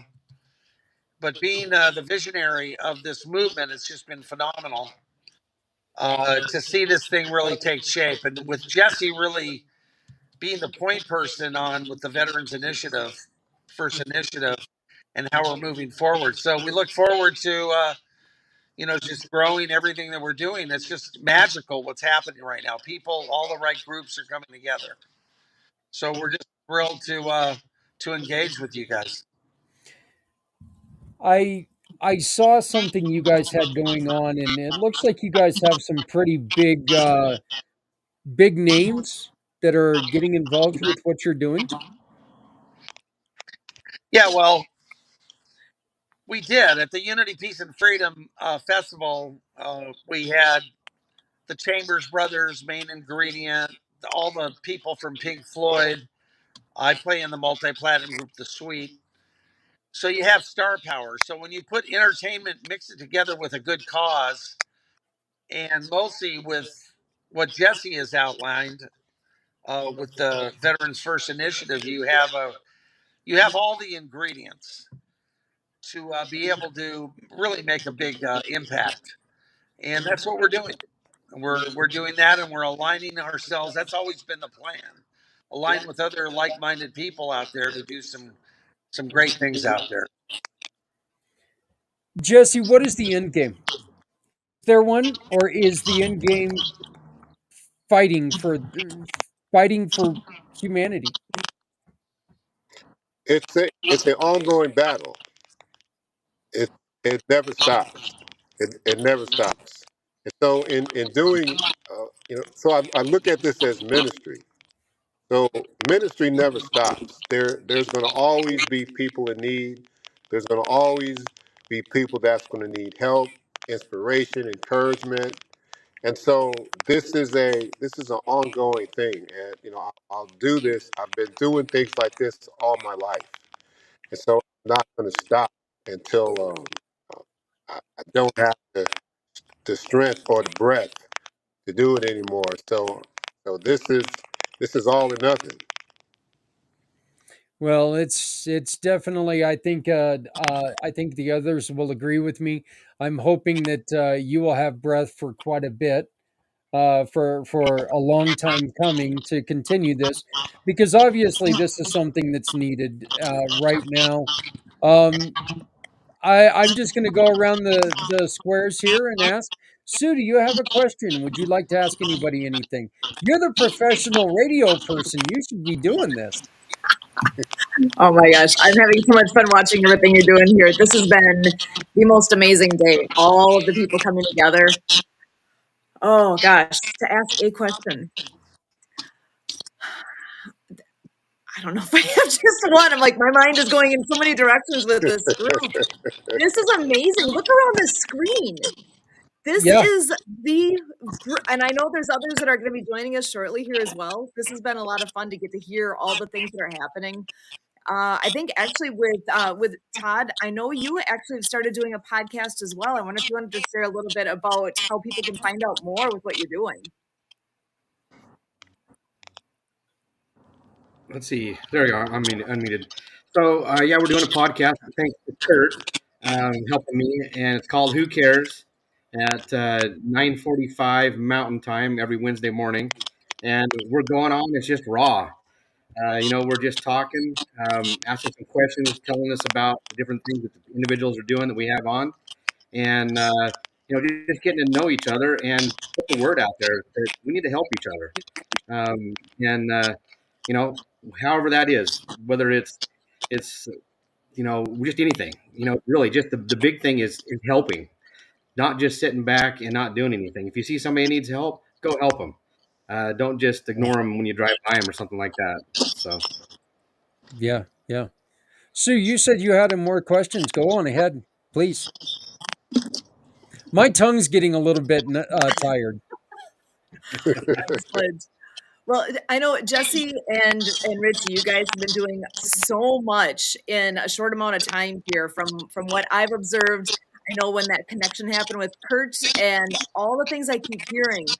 I guess I'll start, Richie. Where do you see things going in the short term, and then where are your long term goals with your organization? Because I see a lot happening, and just curious, how are you feeling right now with all that? Well, all the right people are showing up all at the right time, and it's the synergy that happens. And I believe in divine timing, and I've been at this mission for many, many years. And then when we formed the nonprofit, but it's it's uh, it's a very spiritual thing for me, and the committees that we have. And I think that's why Kurt came in. He saw that it's about the whole enchilada, how we work together as a team, all the different nonprofits coming together. I won't go too deep into it, but the long and short goals. Uh, what is People for a New America? We're an umbrella for a lot of other organizations. That's what we did at the Unity, Peace, and Freedom Festival. See, music changes the world, and it's that star power. It brings people together, and that's why we had a prayer vigil the morning of our festival. It went on for 10 hours. The whole that whole here we got LA more fire vehicles. Oh boy. It's always something going on here in Los Angeles. But but in the long and the short of it, it's amazing when Jesse said after we did the Unity, Peace, and Freedom Festival was really bringing all the races and religions together. And we will continue that. But going for the veterans and helping the people that really need it right now, it was a good thing for us to align and mostly realizing there's not been a lot of concerts and a lot of things have not really highlighted our poor veterans who really need the help. So that's just one aspect of what we're doing, and that's where our focus is going to be. Our telethon, as we're moving and we bring together a lot of key business people. And all I can say is I've never seen anything like this, where just this many incredible people are coming out of thin air and they're just showing up. And it's a lot of the seeds that have been planted for a lot of years, too. I mean, it's like a miracle, really, what's happening right now. And I just look so forward to all of us joining together to not only helping the veterans, but creating. I guess the overall thing is that my philosophy is 80% of people are generally good, and that 80% want to build a good, almost like heaven on earth. It's the 20% that tear down our society, that want to tear it down. Believe it or not, they're so corrupted and greedy. And so if we just focus on just raising the vibration of with music, with our message, and we all come together, we have a good chance of really turning things around. We have an opening right now. I believe firmly that we will achieve our goals because we have God on our side. And Jesse is an amazing wise man, and Kurt is amazing, and all of us have these skill sets that we all have to start applying. We realize I have my skill set, and all of you have skill sets, and how we join together right now at this most important time is going to be key if we really create that better world that we're looking for. And I believe this is the moment in time because things are just naturally showing up. So I hope that gives you some kind of a view of what we're dedicated to. Yeah. Because we're not going away. We're just getting started.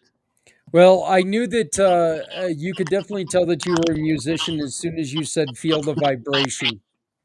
You knew you were a musician right then and there. So, oh, by the way, Kurt, I liked how you kind of looked around and started smiling when he said you were a great guy. You were kind of like going, "Oh, who's gonna get me? Who's gonna get me?" I am. That you are a good guy. Suze, did you have anybody else? Do you have anything else, or? Well, one thing I heard Richie say was about we all come together. And Zach, isn't that what Pact Channel? That's what the ACT is. All come together. All come together. You Yeah. guys are ringing the same bells here and actually saying the same concept, that same theme of when we do all come together, things happen. That's Yep. where the Project Die Hard, that's where we're at. When we all come together, teamwork makes the dream work, and we all do get ahead. We grow farther and faster when we come together. And so, Jesse, that's where I want to come back to you then too. What is it that has really lit the fire in you to go down this path and lead that veteran piece as one of the first real big pieces that's coming forward with what Santa is doing? Where is it coming from in you? What is that for you? Okay, well, for me, I'm a former athlete, and I played collegiately at University of California, Irvine, Palomar Junior College, and I was a walk-on. So when you are a walk-on, you have everything against you, and so you're going at things to beat the odds. And so I was blessed to not only make the team but play and just continue to be driven to do greater things. And I had been under um, my former pastor, Bishop Charles E. Blake Sr., and I was under him for over 30 plus years. So I saw a great man with integrity and do things that were unimaginable. And so you begin to focus on what is it that I can do to make a difference and to find a need that can be done a little bit better. And so I've always been that person to make things happen. And I had someone share with me, you've got three types of people: those who make it happen, those who watch it happen, and those who don't know what happened. And most people fall in those last two categories.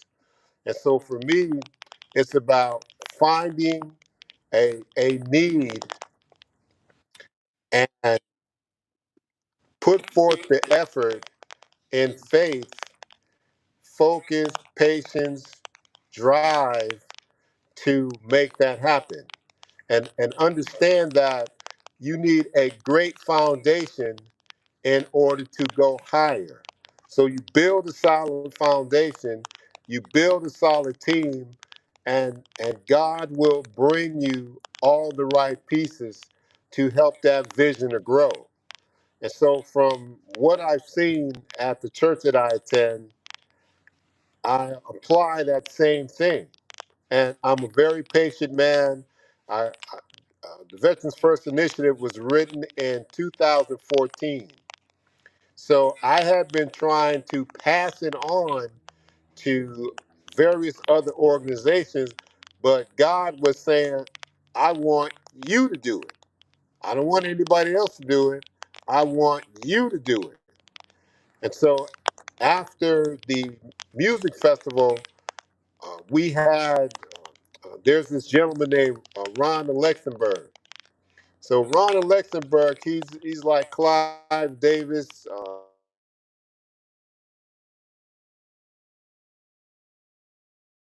Unfortunately, it looks like the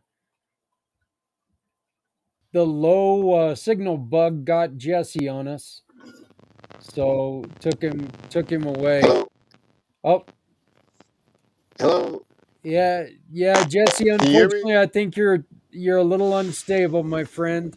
Hello, Yeah, hello. we can hear you, but can you hear us?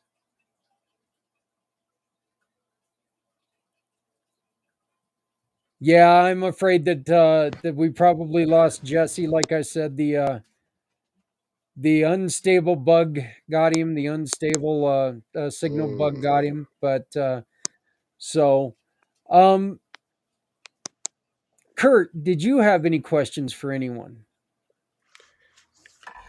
Well, I guess I'll just take a shift in this conversation. My father taught me that parties make the world go round. Parties keep the world going round. And so the Unity, Peace, and Freedom Music Festival is right up my alley.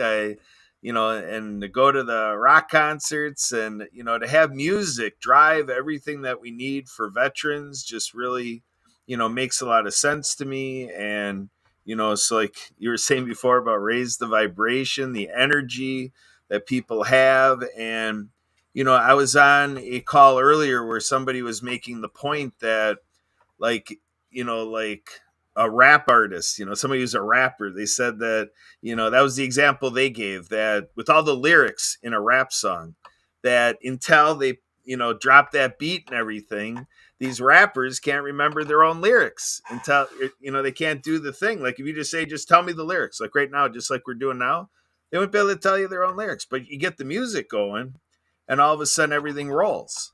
And so I think there's something to that in life, that's what we're doing here, is we're allowing people, like with Richie and Jesse and our crew, we say, the train has left the station, the train is on the track, all aboard. And so the solution revolution, the birth of a movement, people are looking for this excitement. When Sue and I did the movement of adaptive water skiing, Everybody Skis program, the inclusion of water skiing campaign, I'd get in front of audiences and I'd have the microphone, and so everybody in the stands and everything would hear me. And one day I got back to the stands after doing a demonstration. A lady said, I was going to go back to my car, but then I heard your voice. So I sat back down because I knew what was coming. And that's what we're doing here, folks. When we have Richie on the stage, everybody's going to want to see, everybody that Richie has collected, everybody he's called in. And like Richie says, all the people are coming in the right place. And to go out there and ask other people, to ask Thomas and ask Todd and, everybody around, everybody, tuning into this podcast, Santa, who else do we need to, get into this show? Our veterans deserve it. That's what we're doing here. So I just thought I'd give that little bit of a twist and see if anybody else wants to build off of that. Todd, what are you thinking? Todd, we got to get Camp Cares going. So we got to get a movement going for the kids, and to end drinking and driving. What are you thinking, Todd? We got to get a little fun injection into your program, right? Cares Foundation. Absolutely. Camp Cares, we need the funds and friends, and we're doing a telethon as well. We had talked about last night, Kurt and I and stuff, April 12th. We're going to do an 8-hour. I'm going to sit in a chair for 8. I don't think I can do 22, Zach. You're a rock star. So, I'm going to start the first one with an 8. So we're hoping to raise $15,000, and get Camp Cares elevated so we can help lots of kids. And so, yeah, that's where we're at. And I know, Zach, I appreciate your time and everything, inviting me here. I know I'm over my allotted time that we were on. So, I appreciate everybody here. Richie, nice to meet you online here. Zach, Susan. Yeah, brother, we're just having a conversation, man. We just want to make sure that we're getting everyone's word out, because, look, there are people out there right now, Todd, that need to hear about the Cares Foundation. There are people out there that Cares Foundation could save their lives. If not their lives, their kids' lives. It could make a difference for somebody. And if we don't all come together and speak in one combined voice and say, hey, Cares Foundation is here as a solution to a problem. Cares Foundation is here as hope to a devastating issue, then we're not doing our job. We need to stand up. We need to say this as one community. Absolutely, Zach. And I appreciate it. Now, I'll say one thing that I've learned. I give kids my personal cell phone, like I said earlier. And I have off my website, I've had 2 people that were alcoholics that night they decided to drink again. And they were afraid to talk to their sponsor, and they called me. And it was like one was at midnight, one was like 2:00 in the morning. And so, I just talked to them and tried to get their sponsors number so I could get them together. And I did finally.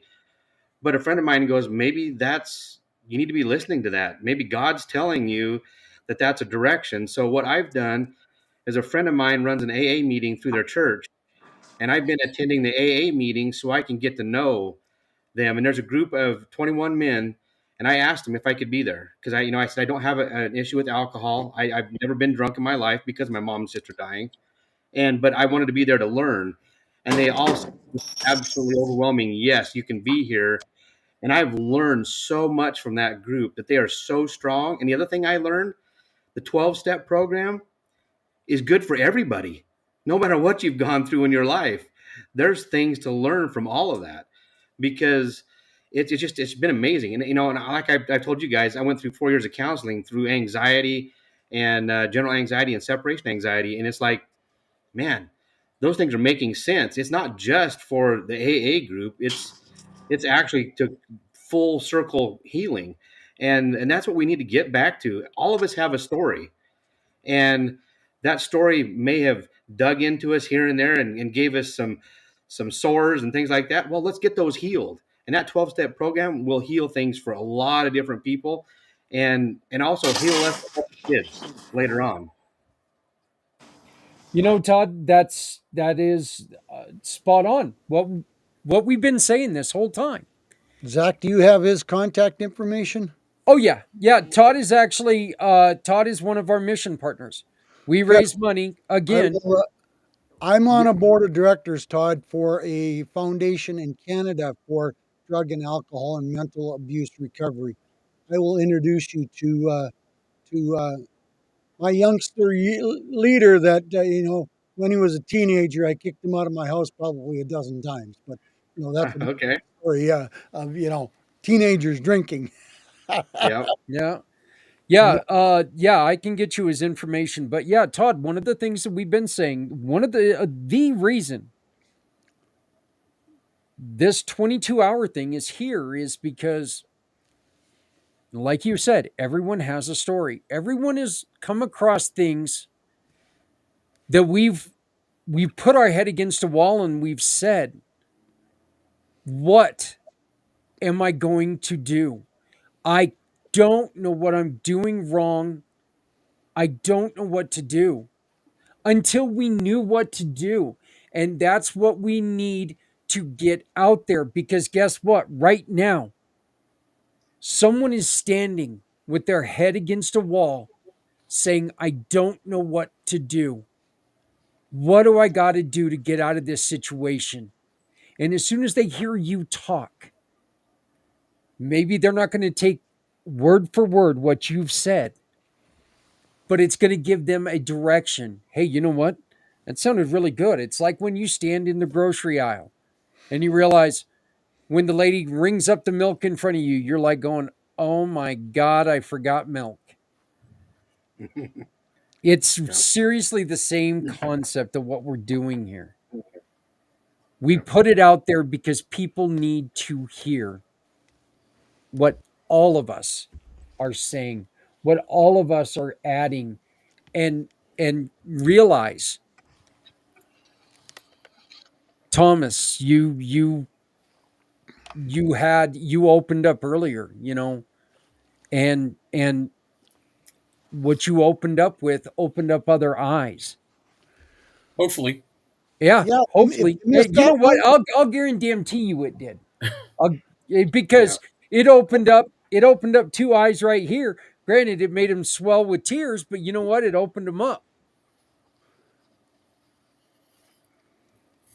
These are what we have to do. And if we stay silent, then we're not helping anyone. We should never, I love the saying, we should never shut up, because the words we say today could save someone tomorrow. That's right. I mean, you don't know what you can do until you do it, because you don't know what you didn't know until you know that you didn't know it. And that one person might grab one nugget from you, like you talking about your story or talking about what's going on and how you overcame it, could be that one moment, that one spark that stops them from doing what they were going to do. Because you never know how little or how much they need. Yeah, Yeah. here's an exercise for everybody. Say just, to yourself or whatever. Say a sentence, any sentence, it doesn't matter. Now, repeat that sentence in a different cadence. It can mean two completely different things, and it's going to sound completely different to somebody. And it could be a sentence that they've heard a million times before, but they've never heard it the way that you've said it. And the Right. way that you've said it is going to mean everything for them. Right. It's really that simple. Marianne from Waikiki, welcome, welcome, welcome to 2025 Mission for Healthy Heroes. How are you doing today? I'm doing fantastic. Thank you so much, Zach, for putting this on. This is an amazing event and be part of this. I Well, think I'm a thank you little very much. echo. I Is there a appreciate little? it, and thank you for being here. Um, yeah. So tell us a little bit about what you've got going on. Well, I'm the author and Apple game developer of the first book of four called Underwater Acts of Kindness. It's the Acts of Kindness series.com. And we feature a sea turtle called the General of the New Earth Army, who recruits Noah the hard hearing whale to tackle the Great Pacific Garbage Patch after he's seen a boating accident and rehabilitated by a hermit crab in the ship in clinics by Dr. Fingers, the finger spelling hermit crab. And it's a story that Noah loses his hearing. My background is in audiology, and I was a case manager with the deaf. And I was also in an auto accident and acquired a hearing loss and vertigo and walking. So this is a story for ocean cleanup with the messages of peace, love, happiness, and thanks. I was a sign language interpreter for a deaf man over in Hawaii for over a decade. I got to uh, be friends with a retired Navy diver who cleaned up the explosives around the island, and I got to sail with him. And I also got to sail through the ICW where the Navy fleets of ships are. So, what a great experience I have. And now we're leaving the legacy of underwater acts of kindness. So, all classroom teachers in the United States of America can receive copies of my books from Donors Choose. We have a new video if you received it and can play it, or Sue or Kurt can help me out. It's a dynamite new video. I created coloring books, YouTube channel with Trevor Gibbs, who we met, who made sure your websites are ADA compliant. That's American Disabilities Act, meaning that the text size have clarity, the colors. Men over 50 tend to acquire color blindness. And so we want to make sure that we are accessible. And I also talk about tinnitus ringing in the ears, where you have millions of moms and dads coming home from being of service now who can't hear their own children or grandchildren. And Wow. I myself was a tinnitus sufferer, and it comes and goes, and you don't know when it's going to come and go and what things set off. And that can trigger anxiety as well. Yeah. And I had the honor to show my books to the chief of audiology at Tripler Army Medical Hospital, trying to get a grant. And we had talked about military moms and dads coming back and losing their hearing, and what kind of quality of life are they going to have. Same thing as my character Noah here in The Whale. And just because I worked with the deaf community and they already knew sign language doesn't mean that anybody can learn the ASL finger spelling alphabet for communication, better communication and frustration. And also, they just wanted their hearing back. And it's kind of, it's hard to say that it's going to come back. And cochlear implants are an option as well, but it's a big challenge too, an adjustment and getting back there out into work in the environment. So we want to support all the veterans and the families, the military moms and dads. And again, we have this book available from Donors Choose. And Santa Papa John was an amazing social media marketer for me, influencer this past holiday season as he received the books, coloring books. Do you have Santa? Do you have the sea turtle puppet there? That And was that Kurt. his name is the General of the New Earth Army. And we also have a t-shirt line now on Shopify. That is And great. we've been working with EC Marketing, Christian Mendez in San Diego to help upload the website so that there's clicks and to take you to Amazon, to Donors Choose, to the YouTube channel, as well as the Shopify line. And there's also a section for Santa Papa John. So if you want to learn more about Santa Papa John and how to contact him, you can go to actsofkindnessseries.com. So thank you so much for letting me be here. I appreciate and love everybody for them being of service. The Army, the Navy, the Air Force, the Marines, the Coast Guard, for protecting us. And happy February 22nd today. There you And go. oh, Well, by the thank way, next month is World Water Day, so we'll be giving a free download of our second book, Pool Acts of Kindness. Now, Zach, on Christmas Day, you did another marathon fundraiser, and we get a free download of this book, Underwater Acts of Kindness. So if people did download it, you can follow up with us, as I'm a guest speaker every Saturday with the World of Ability with Sue and Kurt Roscoff and Emily Goldmeyer, and Santa Papa John joins us. So there's my little other book club lovers and supporters behind the Acts of Kindness series. So thank you so much. Mahalo and aloha. well, thank Thanks you for all so the very plugging, much. Kurt. Uh, Todd, I know that you've got to take off, my friend. I want to thank you so very much. Please remember you can support Todd and CARES Foundation once again with the Community Pay It Forward program.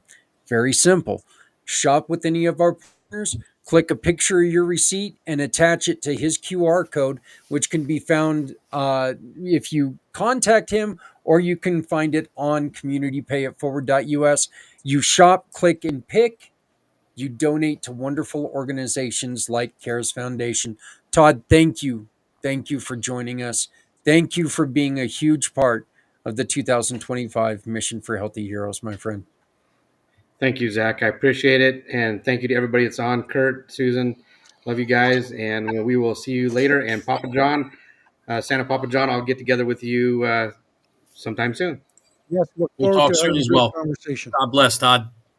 God All bless. right, Thank you. please keep up the great work. I So, will. Papa John, any questions? Hey, it's another roaring successful session, and it's brought out a lot of different ways that we can reach out. Ways we can keep the communication factor open. And you know, Thomas and Zach and Kurt and Sue, and of course Marianne, we all stress that communication is such a key component to not only this mission, but many different missions that we support. So if everybody takes 2 seconds and listens to what someone is saying, you never know how you can help them. And we were given 2 ears and 1 mouth for a reason.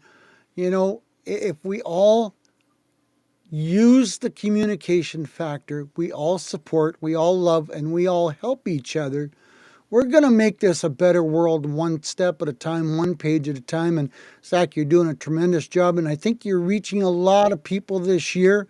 And kudos to you, my brother. It's, it takes a lot of kahunas to make a commitment for 22 hours to be online and be on the air.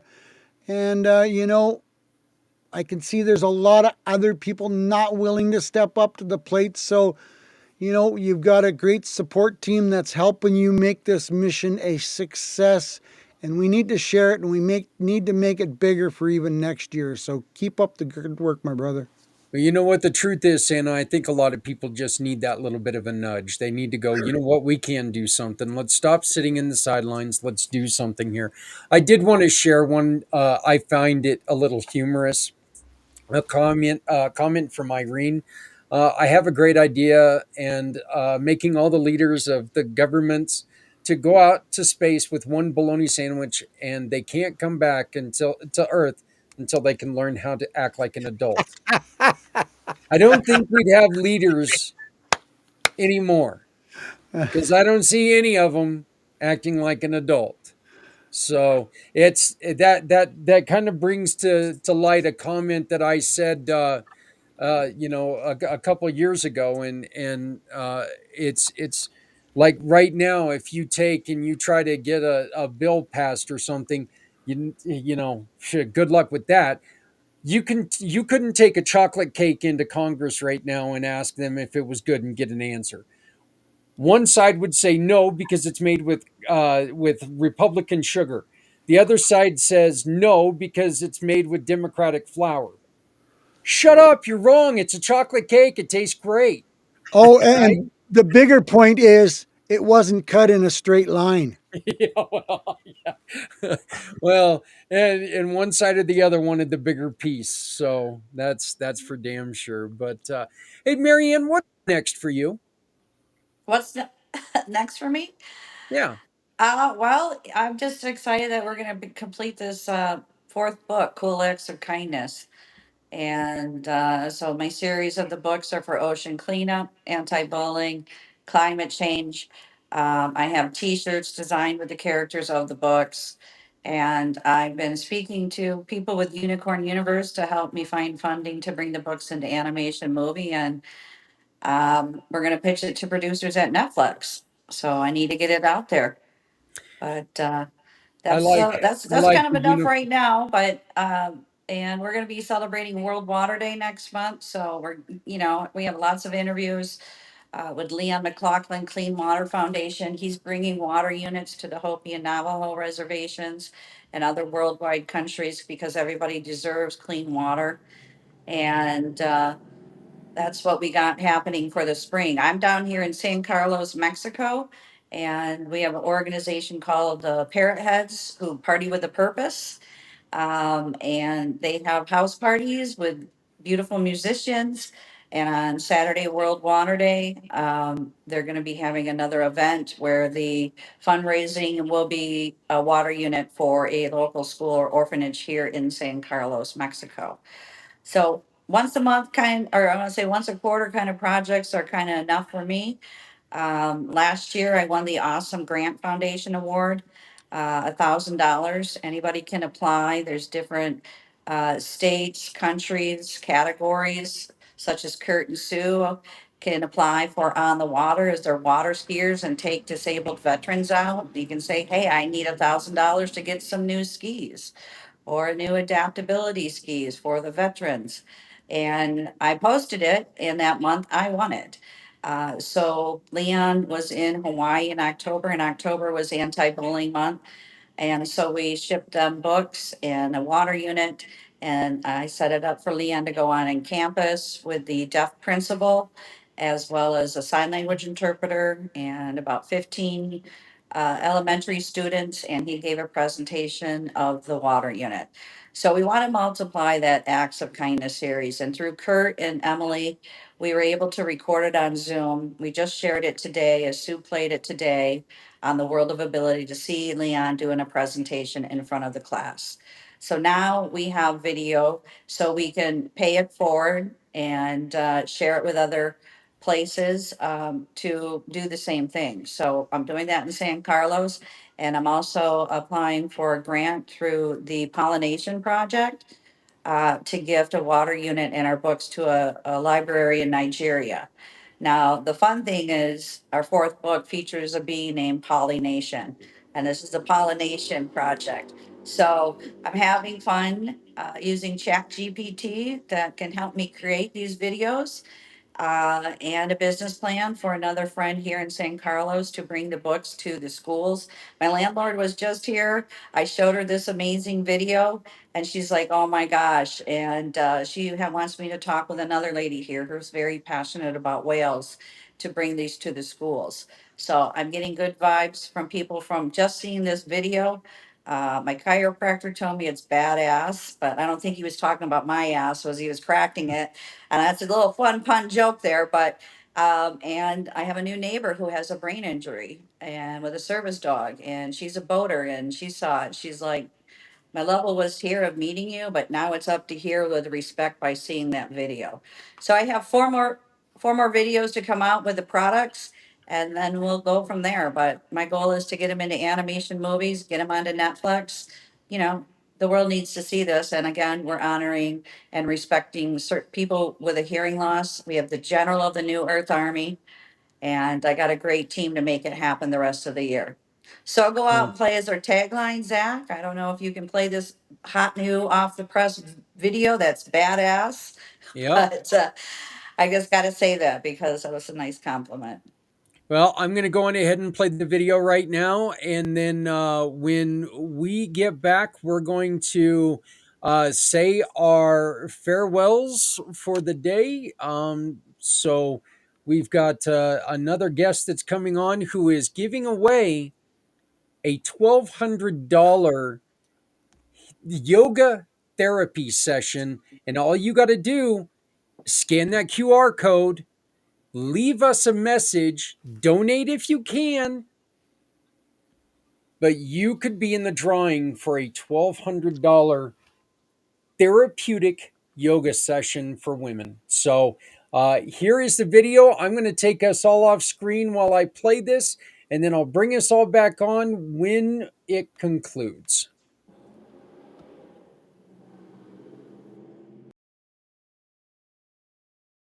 What if you could help save the ocean just by listening to a story? Set sail with Underwater Acts of Kindness. Join Noah, the hard of hearing humpback whale, and his marine friends as they take on the Great Pacific Garbage Patch. On their journey between Hawaii and California, they discover an enormous pile of plastic, but with teamwork and courage, they plan to clean it up. With the guidance of Dod General of the New Earth Army, they rally ocean creatures and you to help restore our seas. Now available on Amazon Audible, listen as author Marianne of Waikiki narrates this inspiring adventure, featuring mesmerizing music by Lucy and the Perfect Wave and Nick's guitar, echoing the sounds of whales and dolphins. This book is dedicated to Boy and Slat, founder of The Ocean Cleanup, making waves for a cleaner future. Sing along with Noah's song and dive into a world of peace, love, happiness, and thanks. After reading, visit the Acts of Kindness series YouTube channel for more adventures. Learn the ASL ABCS with Dr. Fingers, the fingerspelling hermit crab on YouTube, kids. Get coloring books now at www.actsofkindnessseries.com and Amazon. Plus, grab your New Earth Army t-shirt and pledge to protect our planet. Underwater Acts of Kindness by Marianne of Waikiki. Available now on Amazon, Audible, and actsofkindnessseries.com.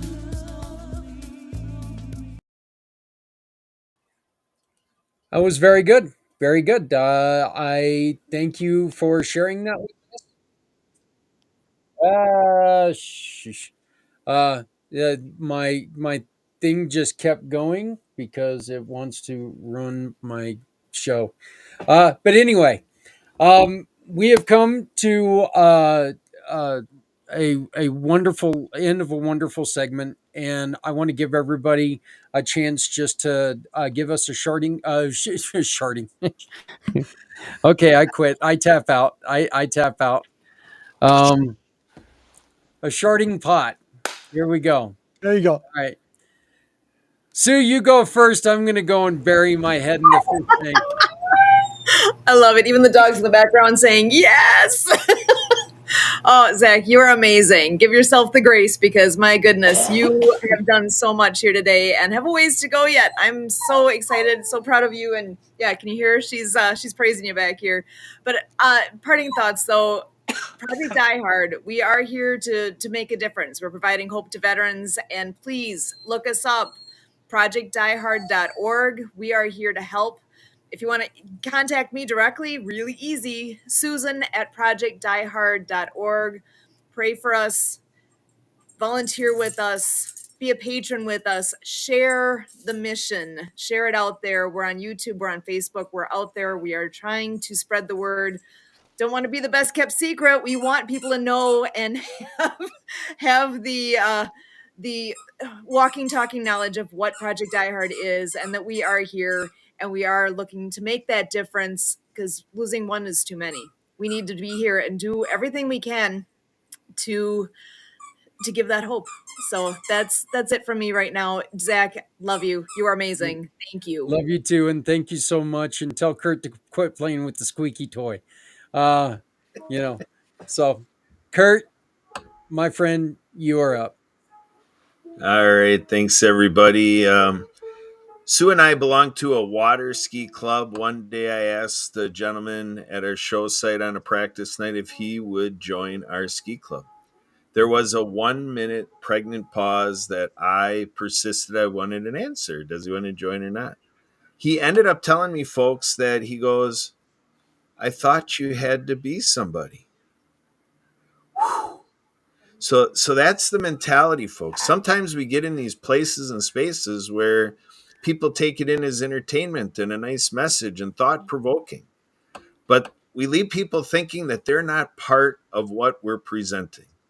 Folks, make no mistake, please. You are somebody. We're talking about our heroes. We want our heroes healthy. Everybody plays a role. This is an all hands on deck initiative. We have 6 of us on here showing you how much we care for our veterans, our teachers, our first responders, and our law enforcement, and all of our heroes, and in this need for our kids to have role models. And yes, as you always get here with Zach Clayton and Community Pay It Forward in the PAC channel, you are bound to laugh. Laughter is the best medicine. Just keep laughing like we saw Santa laughing. We were talking about pharmacies before, pharmacia, pharmaceuticals. Keep laughing, everybody. Zach, keep being funny. Back to you. I don't know if I have much of a choice, but yeah, I'll keep sharding, and then and that'll just keep everybody all happy there. So it throws us off for sure. Yeah, that's for damn sure.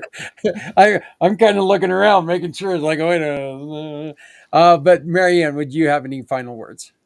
Well, again, thank you so much, Jack. All the best for everybody in 2025. You can visit our website, www.actsofkindnessseries.com. You can get a free download of our 4th book, Cool Acts of Kindness, on World Water Day, March 22nd. Aloha. Thank you so very much, Santa. It's just another step in the complete mission that is being shown to everybody today. There's different folks on here with different ways of laughter, different ways of communicating, different ways of trying to push the same narrative for the same goal.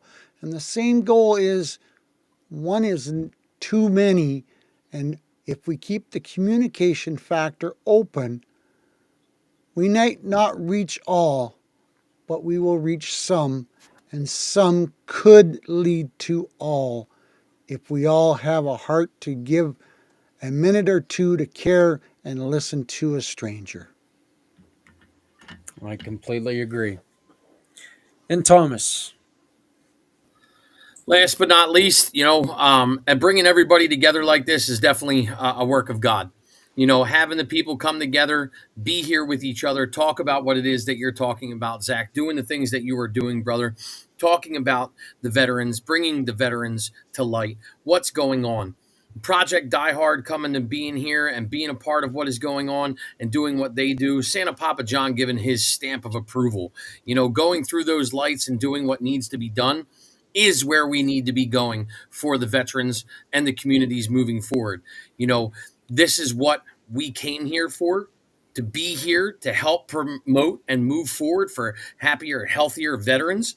Veteran Biz Connect is here to be able to do what we can and at the best rate to be able to get veteran-owned businesses and veteran service organizations together to be able to move in the right direction, creating that economic synergy that we all need out there to be able to continue moving forward and getting things done in the right direction. Zach, thank you so much for taking your time to have us here to be able to be together, meet each other, work together, and build that community that we know is strong, but raise it up to where it needs to be, because only he knows where it's going to end. God bless. Have a great night. Thank you so much for having me here. Yeah. Hey, Thomas, you know what? Our next guest, You were talking about him a little bit earlier. I want you to stick around and maybe you can, for a moment, maybe you can give him the idea that you had Yeah, with. just one quick note on that. The two things that I had written here is the Army 250th birthday is coming up this June. June 13th, 14th, 15th is the huge, once in a lifetime, 250 years since the Army was created in this great nation to protect this nation and do what's needed. Up here in Philadelphia, we're having a 3-day event. June 14th and 15th are the two biggest days that we're out there showing and putting the capabilities of the Army on blast, letting everybody know what we do, what we can do, and bringing the generations of Army together. And the guy that you were talking about, that's Jason McNamara. And he's got an amazing thing that I use every single day. It's called the Mental Train Pro. He'll talk more about it, but it's absolutely amazing. And it's helping me every day. And don't forget to get out there and network with each other, guys. Doing much more people. Yeah, God bless. We will do that. All right. Well, Sue and Kurt, I want to thank you both so much for joining us and being part of this year's 2025 Mission for Healthy Heroes. Thank you, Kurt. As always, I give you as much hell as I can give you because it's fun. But you know what? Honestly, I appreciate everything that you do and all your support. Santa Papa John, thank you, my friend. This is the second time you popped on just to help me through this endeavor. And I'm not finished yet, brother. Well, sounds good. Sounds good. So, but we keep having him drop off. So, but yeah, we will. I'm going to let everybody go right now, except for and when he comes back on, Thomas, I'll make sure to talk to him about that, and maybe we'll make an introduction to him after this. I'll definitely send him a copy of the interview. That way he can see what it's all about. So, but I'm going to let you all go for now. I'm going to play a real quick video before we continue. Get up and stretch a little bit. I was going to say something gruesome, but I'm not going to do it. I'm just not going to do it. Yeah, so. Just don't shart. Yeah. I was just going to say, I need to go turn the mic off first, okay? Yeah, I need to go and check something, but yeah. So, hey, remember, folks, we are all here. Everybody that you talk to is here for one reason. Our heroes, our everyday heroes, both country and community, need us. And they deserve for us to be here for them. And from us to you, thank you to all of our heroes.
Looks like we're having a little bit of a connection issue with our next guest, so we're going to keep trying. I know he's going to keep trying, but until he comes on, I just want to take in, and again, this has been as expected. It's been one hell of a day. It's as promised. Great times, tough times, but the truth is, these are all times that we need to be together. This decisiveness is done. We got to be done with it. It can't continue. You know, there's the old saying that if you have one stick, you know, you've seen it before. You have one stick, you can break it easy, but if you have a bundle, it's harder to break.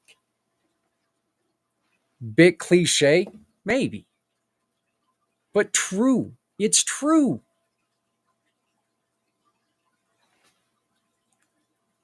I don't think it works that way with marshmallows, but yeah, I might try it sometime. Yeah. I can definitely squish them. That's for sure. You know, I got the chipmunk cheeks going. I can definitely, can do that. But we have had an amazing group of people here from the very beginning this morning when I presented everybody with the playing of my uncle's statue who we lost 2 weeks ago. Once again, this is what Veterans Honoring Veterans does. These little statues are given to our service people, our heroes. They're given to them as a reminder, we love you. You've done something for us. You went out and did something that not everybody does.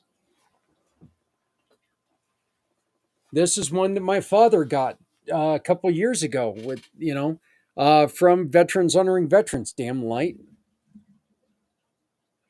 But this is one for the Army. The greatest thing about these, each one of them, they're different. The Army, Navy, Air Force, Marines, women's service individuals. They're all, every single one of them. Go and check out veteranshonoringveterans.org. Yeah, I don't have one for Space Force yet, but but the thing is that, as you saw with my dad said Vietnam era. Dad wasn't in Vietnam. But like Thomas and I were talking about earlier, if my dad wasn't doing his job in Berlin, it would affect the kids that were on the ground in Vietnam. Jason has joined us. Hopefully we've got him. Hopefully he's going to stick around. Jason, how you doing, my friend? Gentlemen, I don't know if y'all can hear me, but I have no volume. Okay, you guys can hear me loud and clear. That means I can talk. Yeah. All right. Yeah. I'm doing this. I just can't hear nothing. Okay. All right. We going so, ahead. Thomas, good to see you. Zach, good to see you guys again. I don't feel right having a long conversation, not being able to hear, but I know both of you gentlemen, and I know what today is about. So thank you for being here, and thank you for doing what you're doing. Don't know what the conversation was leading up to this. I know Thomas has had some good experiences with us. Thomas, go ahead, sir. I'll be quiet. Give me a thumbs up when I should talk. No, you're good to go, brother. The conversations and the experience that I've had with the No More 9 to 5 Club are absolutely phenomenal. I was telling him about the Mori method and your Mind Trainer. Mind Trainer Pro, that is something phenomenal that's helping me personally with my PTSD and the things that I'm utilizing. And I recommend any veteran out there that's listening to get a hold of Jason McNamara at the No More 9 to 5 Club and ask to look into that Mind Trainer Pro by the Maury method.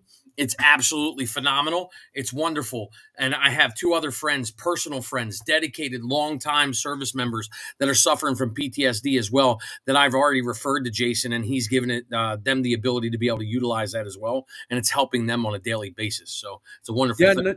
Not only that, this is something that the 9 to 5 Club is doing. They're running something special for the veterans. This isn't he's doing a lot of stuff to help out veterans. So I'm going to give him the thumbs I'm up going and to try let to turn him on live talk. captions. I'll be right back, guys. So, okay, I was going to give him a chance to talk, but he's going to take off on us. He said he's going to try to turn on his caption so he can at least read what we're saying, since he can't hear it. Okay. Well, yeah. We can. So now this is when we start thinking of all the weird words that sound like something else, and really screw up the caption. Yeah. As long as you're not sharting on screen. Yeah. I would actually love to see what the caption of that would be. It would probably be like, right. It'll come across with no, can't say that. ain't saying that. Yeah, no. Exactly. No. So, tell us a little bit about the Maury method. So what it does is the first part of it that I was listening to, that I've continuously listened to over and over again because I thought it was very helpful. It's something that you do, that you listen to with headphones. You have to have headphones. You can't do it on a speaker like we're doing right now, because it's coming from the opposite sides at opposite times. So it gets the brain to start working in the right mannerism. So you're hearing things, and he repeats in Maury's words, in Maury's voice. It repeats the words over and over again. I don't have them memorized, but I do know it helps me feel better about myself, because it's all about self-realization, about how you are worth it and you are meant to where you want to be. And it's been phenomenal for me. It's helping me move in the right direction. What was your thought when you first heard of it? I was negative about it. Thoughts? I was negative about it. The first time I heard Mind Trainer Pro, I'm like, yeah, okay. What is this going to do for me? Somebody else just trying to listen to what I have to say, or they're going to tell me their advice. But it wasn't about advice. Murray's not sitting, like the Trainer Pro isn't about them sitting there telling me what I need to do, where I need to be, what I need to stop, and what I need to start. It was positive affirmation repeated over and over again in a tone that is not demeaning or authoritative to make you want to stop listening to it. It's comforting. It's not exactly comforting, but it's reassuring in the essence of the way you're listening to it. Well, guess what? We have an answer about something.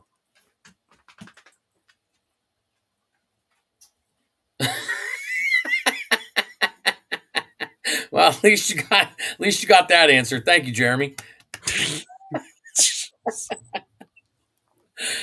Yeah. So, Jeremy, if you're sitting there and you know where the live captions are, please pop on in and help me turn them on. I'd love to do that. There you go. And your buddy cannot get your attention fast enough. Yeah. Oh, she loves you. Yeah. She. Oh, there you go. Yeah, lick the microphone. Thank you. Everybody kisses.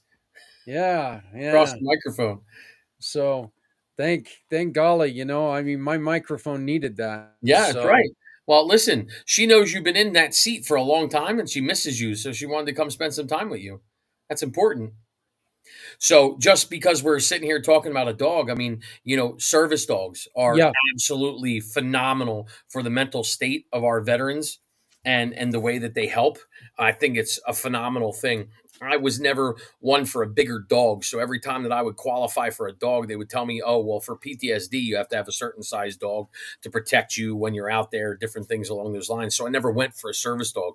But man, my little 16-pound Chihuahua, she's the best thing that I could have ever got. She's a long-haired Chihuahua. She keeps me, focused. And if I start going down a hole, she's right there licking my face like, wake up, idiot. Don't do that. Don't do that.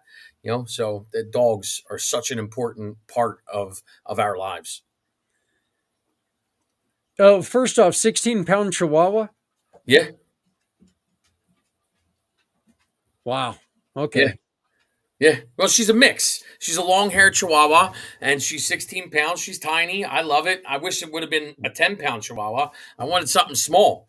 I didn't want a big dog. I'm not into big dogs. Okay, see, here's the funny thing. The big white dog, Yeah. we went in for a lap dog. Okay. You got one, just a big one. There he is. Can you hear us now, Jason? Now I can hear you guys. There Look you at go. that. It works. Technology, it's our friend. Sometimes. So what he So, had me talking about, it's, Jason, that he wants to hear you elaborate on is the Mind Trainer Pro. I was telling him how it's been helping me and how it's helping a couple of my dear friend John, that you allowed him the access to it as well, that it's free for veterans. Once they contact you, that you can give them what they need, and that it's a phenomenal method to be able to help us with our PTSD. And I give it to you. Absolutely, brother. Well, I can't take all the credit because Maury Zelkovich, the brain scientist, I'm just the guy that kind of met him and realized the value. And when we started talking about giving it out to veterans, he was like 100% yes. So it was a no-brainer to me to help our brothers and sisters. And I was talking to Zach a little bit about my background from the military, from Guantanamo Bay to working for the state of Florida, helping veterans along the way. It's so important that we're here to assist each other, to remind each other that just because we're not in the same squad or the same group anymore doesn't mean we can't look out for each other like we would have in service. So brain entrainment technology is like going to the gym. Yeah. Right? Yeah. A lot of people go to the gym if they want to get in shape, but they don't take the time to do the shadow work or to exercise their brain, to do an audit of the quality of their thoughts. Every day when you wake up, you need to be your best friend. You need to be your biggest cheerleader and supporter. And what this technology does, it's like a force-guided meditation with a little army of neural soldiers that dig deeper neural trenches and pathways to positively affect mood and behavior. If somebody wants to change, if they want to feel better, let me put it like this. Feeling happy feels good for a reason. It's because we're supposed to feel happy. We're not supposed to be stuck in the past or stuck in the future. We're supposed to be enjoying the now. And this tech helps you do that. It definitely brings us into the present, which is the gift that you're talking about, keeps us here, and then helps us motivate in the exact direction that you're talking about, Jason. It's been phenomenal for me. I love the constant positive affirmations going on both sides of my head. Moving forward in the right direction is definitely a key, and I really appreciate the ability to bring the Maury method to us with the Mind Trainer Pro. Yeah, do me a favor, Jason. Talk about what you and the No More 9 to 5 Club. What are you?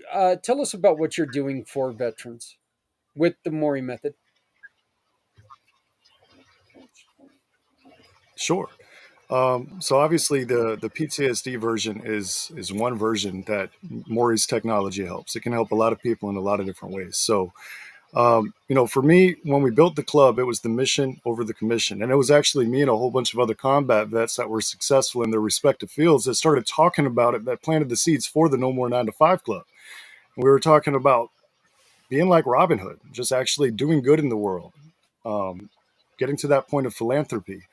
And this technology, it's been around for decades. Maury invented it because there was a need. He needed it. The Brazilian military started using this 20 years ago in their MPs, and they still use it to this day.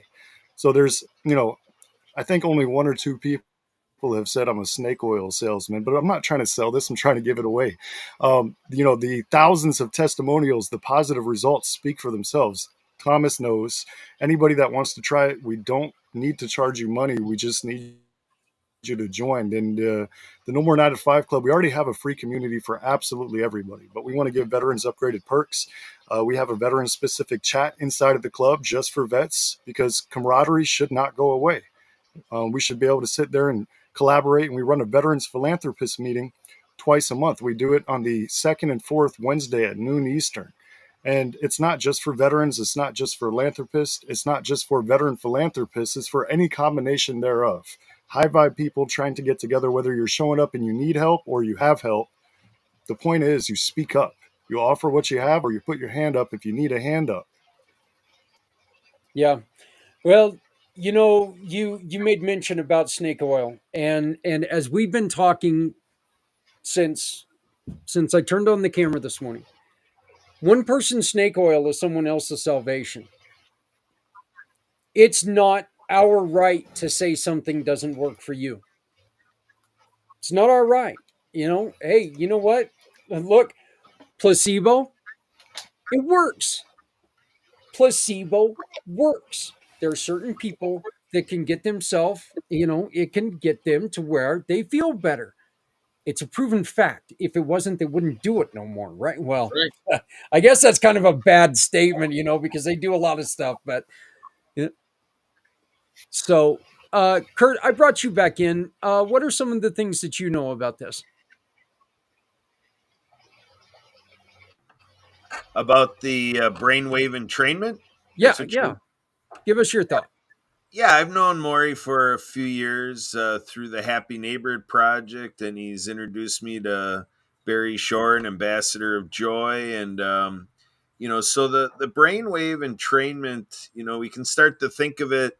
I was speaking about music, in the earlier segments, right?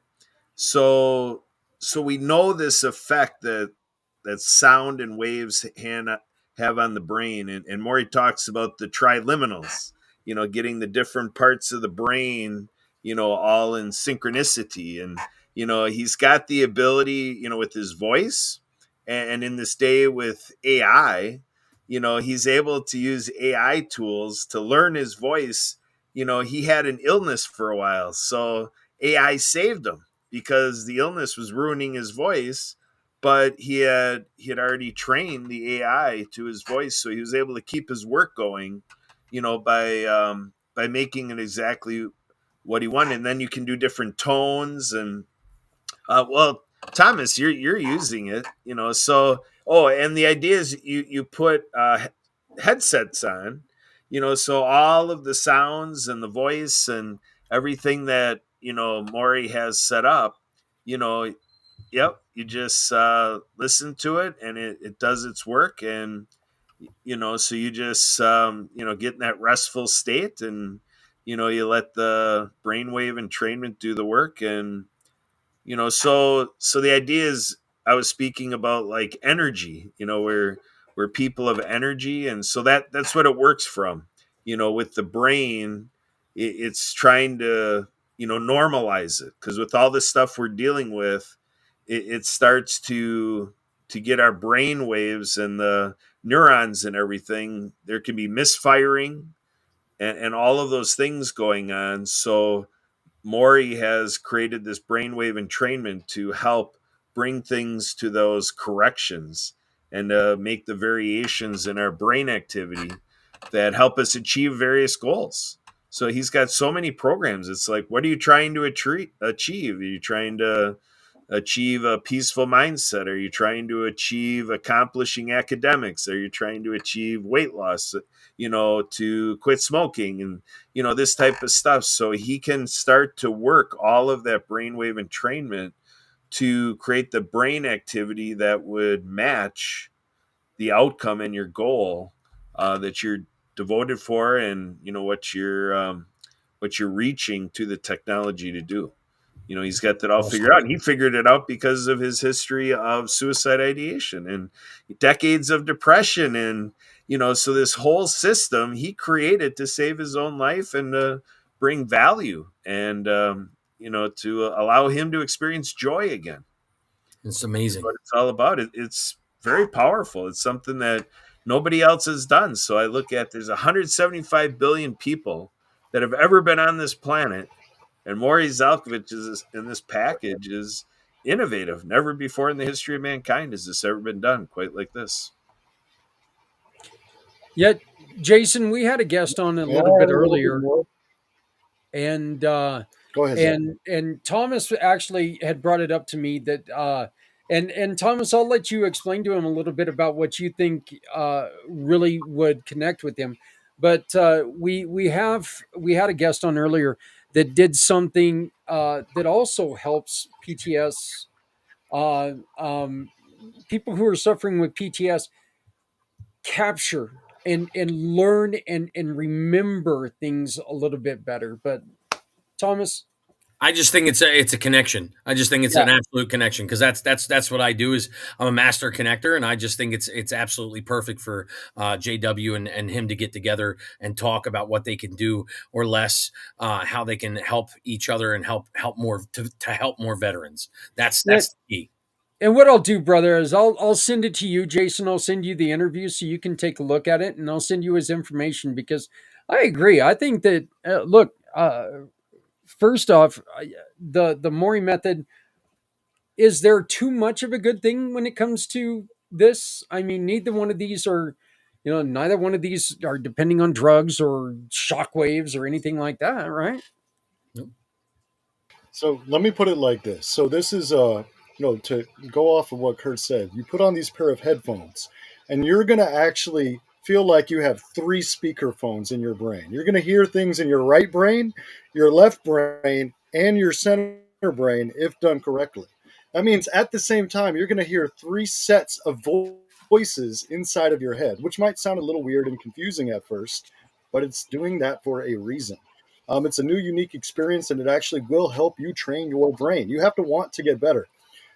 We can't make medical claims with this, but I will say this. The recommendation is to do just a half hour a day. That's less time than it takes for you to drive to the gym, do a workout, and go home for your brain's health, for your mindset, which is the command and control center for the rest of your life. Your body, every decision you make, no matter what you do, feel, think, or act, your brain is really guiding you, unless you're really good at just trusting your gut. And even then, your brain still has a say.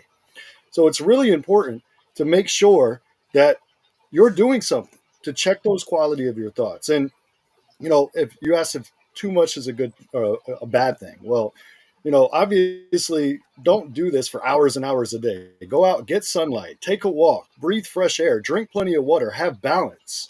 And that's what we're all about. We just want to be a part of the equation that helps people live a happy, healthy, fruitful, long life, especially those who have served. When they come home, sometimes it's a little bit difficult to figure out where to get in. After the military, I became a disabled veteran outreach program specialist. And whether it was guys in the woods or on the bar stools, my job is, if they had an inkling to do better, to get meaningful employment or have some kind of future that wasn't on that bar stool or out in the woods or whatever it is that they were in, my goal was to help them. And I want to continue doing that. I didn't get paid much for that job. It didn't help me retire, but it taught me so much and rewarded me internally. And that's something I'm going to continue to do till the day I die. When I look out for somebody that needs help, I'm going to help them. Yeah, I love it. Can you give us a little bit more information about the No More 9 to 5 Club, please? Sure. Well, so after that job at the state of Florida, I wanted to make more money. So I got into sales. I got really good at it. I got really good at becoming a trusted advisor and leveraging my network. And after 7 years, I was able to retire as the top sales guy in a very large company. But I didn't retire just because I was good at sales. I had financial discipline to save, earn, and invest money. So the foundation of the No More 9 to 5 Club just teaches people financial literacy, reminds them they don't have to keep up with the Joneses. They have to keep up with themselves. So foundationally, we're all about servant leadership. We're all about putting out the best value, the best tips and tricks, the best things that are going to get people results right up front for free, front and center. The rest of the club is all about digital automation, virtual assistant, scaling and delegation, things for entrepreneurs. But at the foundational level, we just want to help everybody, whether they have an entrepreneurial bone or not, make better choices, live healthier and happier, and lead themselves better. If I could sum up the club in a sentence, I would say we're looking for people who, if given the keys to the kingdom, will add value to the world. We're looking for those future philanthropists, and whatever we can do to help them move the needle faster, that's what the No More 9 to 5 Club does. Well, I greatly appreciate you taking the time and coming to talk to us. Hopefully we can reconnect here before too long, and we can get a better phone signal. But this is you served your country. You suffered with some of these issues that we're talking about. What would you say is the most important thing that we as a community, need to do to make sure everyone around us is safe? Yeah, absolutely. For me, it was people that were wiser and older than me. It was a senior chief, Ron Zimmerman. He's a good friend and mentor of mine. And we were helping people at the state. And he saw something in me that I was in denial about. And he told me to go get help, or he was going to kick me in the butt. And I did. I went to the VA. And a lot of us, I think the biggest thing that we need to change is this stigma that by going to get help or needing support, we're weak. We're not weak for asking for help. We're weak if we deny asking for help. That's what makes us weaker. If you're hungry, you need to get up and go to the store or order a pizza or something, right? If you need help, if your cup is empty, you have to fill it up. And if you're too afraid to speak up and ask for help, your cup's going to stay empty and nobody can help you because nobody will know you need help. So for me, the biggest thing that we can do is break this stigma that if you're a veteran and you have all your fingers, all your toes, all your arms and legs, you can't ask for help. That's bullcrap. We're here to support you, and not all injuries are physical. I'm 100% PNT, and it's not all PTSD. I've got degenerative arthritis, not to get into my medical history. I've got a slap tear in my shoulder, tinnitus, a bunch of little things that add up. And if I would have let my pride and ego stop me from going to get help, I would not be the man I am today. I went to the VA. I went through cognitive processing therapy. I did a 2-week inpatient treatment center for PTSD way before I built the No More 9 to 5 Club to battle my own demons. I needed help and I asked for it and I got it. That's the big thing.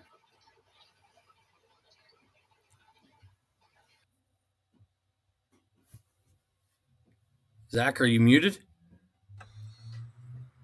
Yeah, sorry about that. One of the things that we need people to understand is honestly, if you wait, look, we everyone respects somebody who can get up and stand up on their own. We all respect that, every single one of us.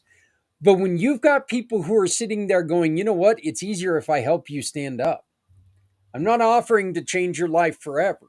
I'm just offering to help you up.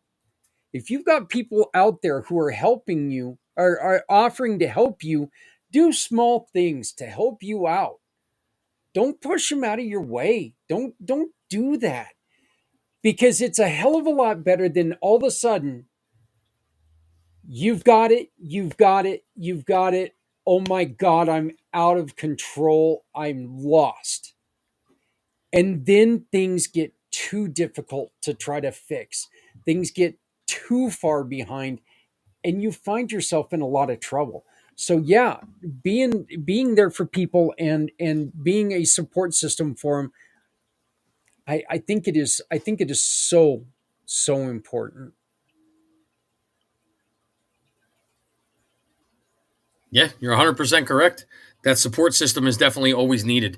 It's not an area where we're willing always to, like Jason said, commit, give in, do what needs to be done, because we stand back too much with that stigmata that because I have all my fingers, all my toes, my arms, my legs, my eyes, everything, that it's not me. It's not me. I don't need that. I don't need to go there. Yeah.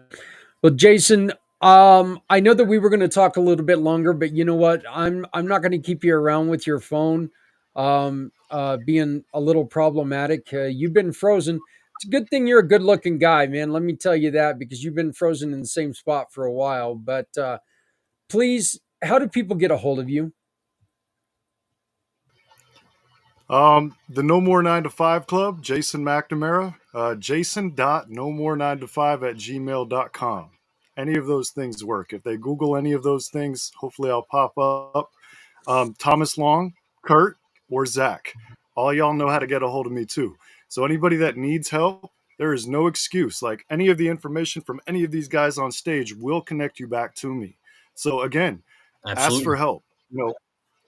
I'm not shy to ask for help. I have this whole motto in the club. Kurt's heard me say it about 1,000 times. I want to know if I can do better. If you can poke a hole in my ship, tell me about it so I can patch it. We all need to have this mindset where we're open to constructive criticism. It's like when we were active duty, if we were wrong, we got corrected. We didn't take it personally. We appreciated chief or sergeant or whoever corrected us. And guess what? We learned. We actually fixed it, and we didn't make the same mistake again. Let's keep that vibe and keep that energy. Yeah, I think it is. I think it's a fantastic program that you've got started. I appreciate so much what you're doing with the Mori method, and you're making it available for the people who need it. And it says a lot about you. It says a lot about your character, and it says a lot about your vision and coming together. So, but I really do. I want to thank you for joining us tonight, Jason. Yeah, apologies about the technical difficulties. I'm on a Chromebook, and apparently my cell phone has a much better camera and a lot smarter and faster. So thank you for putting up with my crazy connection. And next time I'll be better prepared. We'll do a rehearsal. Hey, you know what, man? Let's get you lined up for one of my long version podcasts, and we can talk for a little bit longer, and we can really dig deep into what you got going on. Hi, sir. It'd be my honor. Thank you. Thank you, Zach. Thank you, Tom. Thank you, Kurt. Thank you, everybody listening. Remember to keep smiling. You are living your best life every single moment. You just have to choose it. Thank you, Jason. Thank you very much for being part of the 2025 mission for healthy heroes. So thank you for joining us, and have a great night, brother.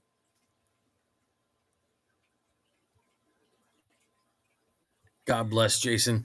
Yeah, that's a guy right there that you said it right. Get him on another call, deep dive with him, find out all the ins and outs of everything that they're doing with the No More 9 to 5 Club and how they're making a difference every day in other veterans' lives, because the way that they're touching not just veterans, but the people that come to that No More 9 to 5 Club and get involved is making a community inside of itself being stronger to be able to help more people, moving it forward, paying it forward in their community every single day.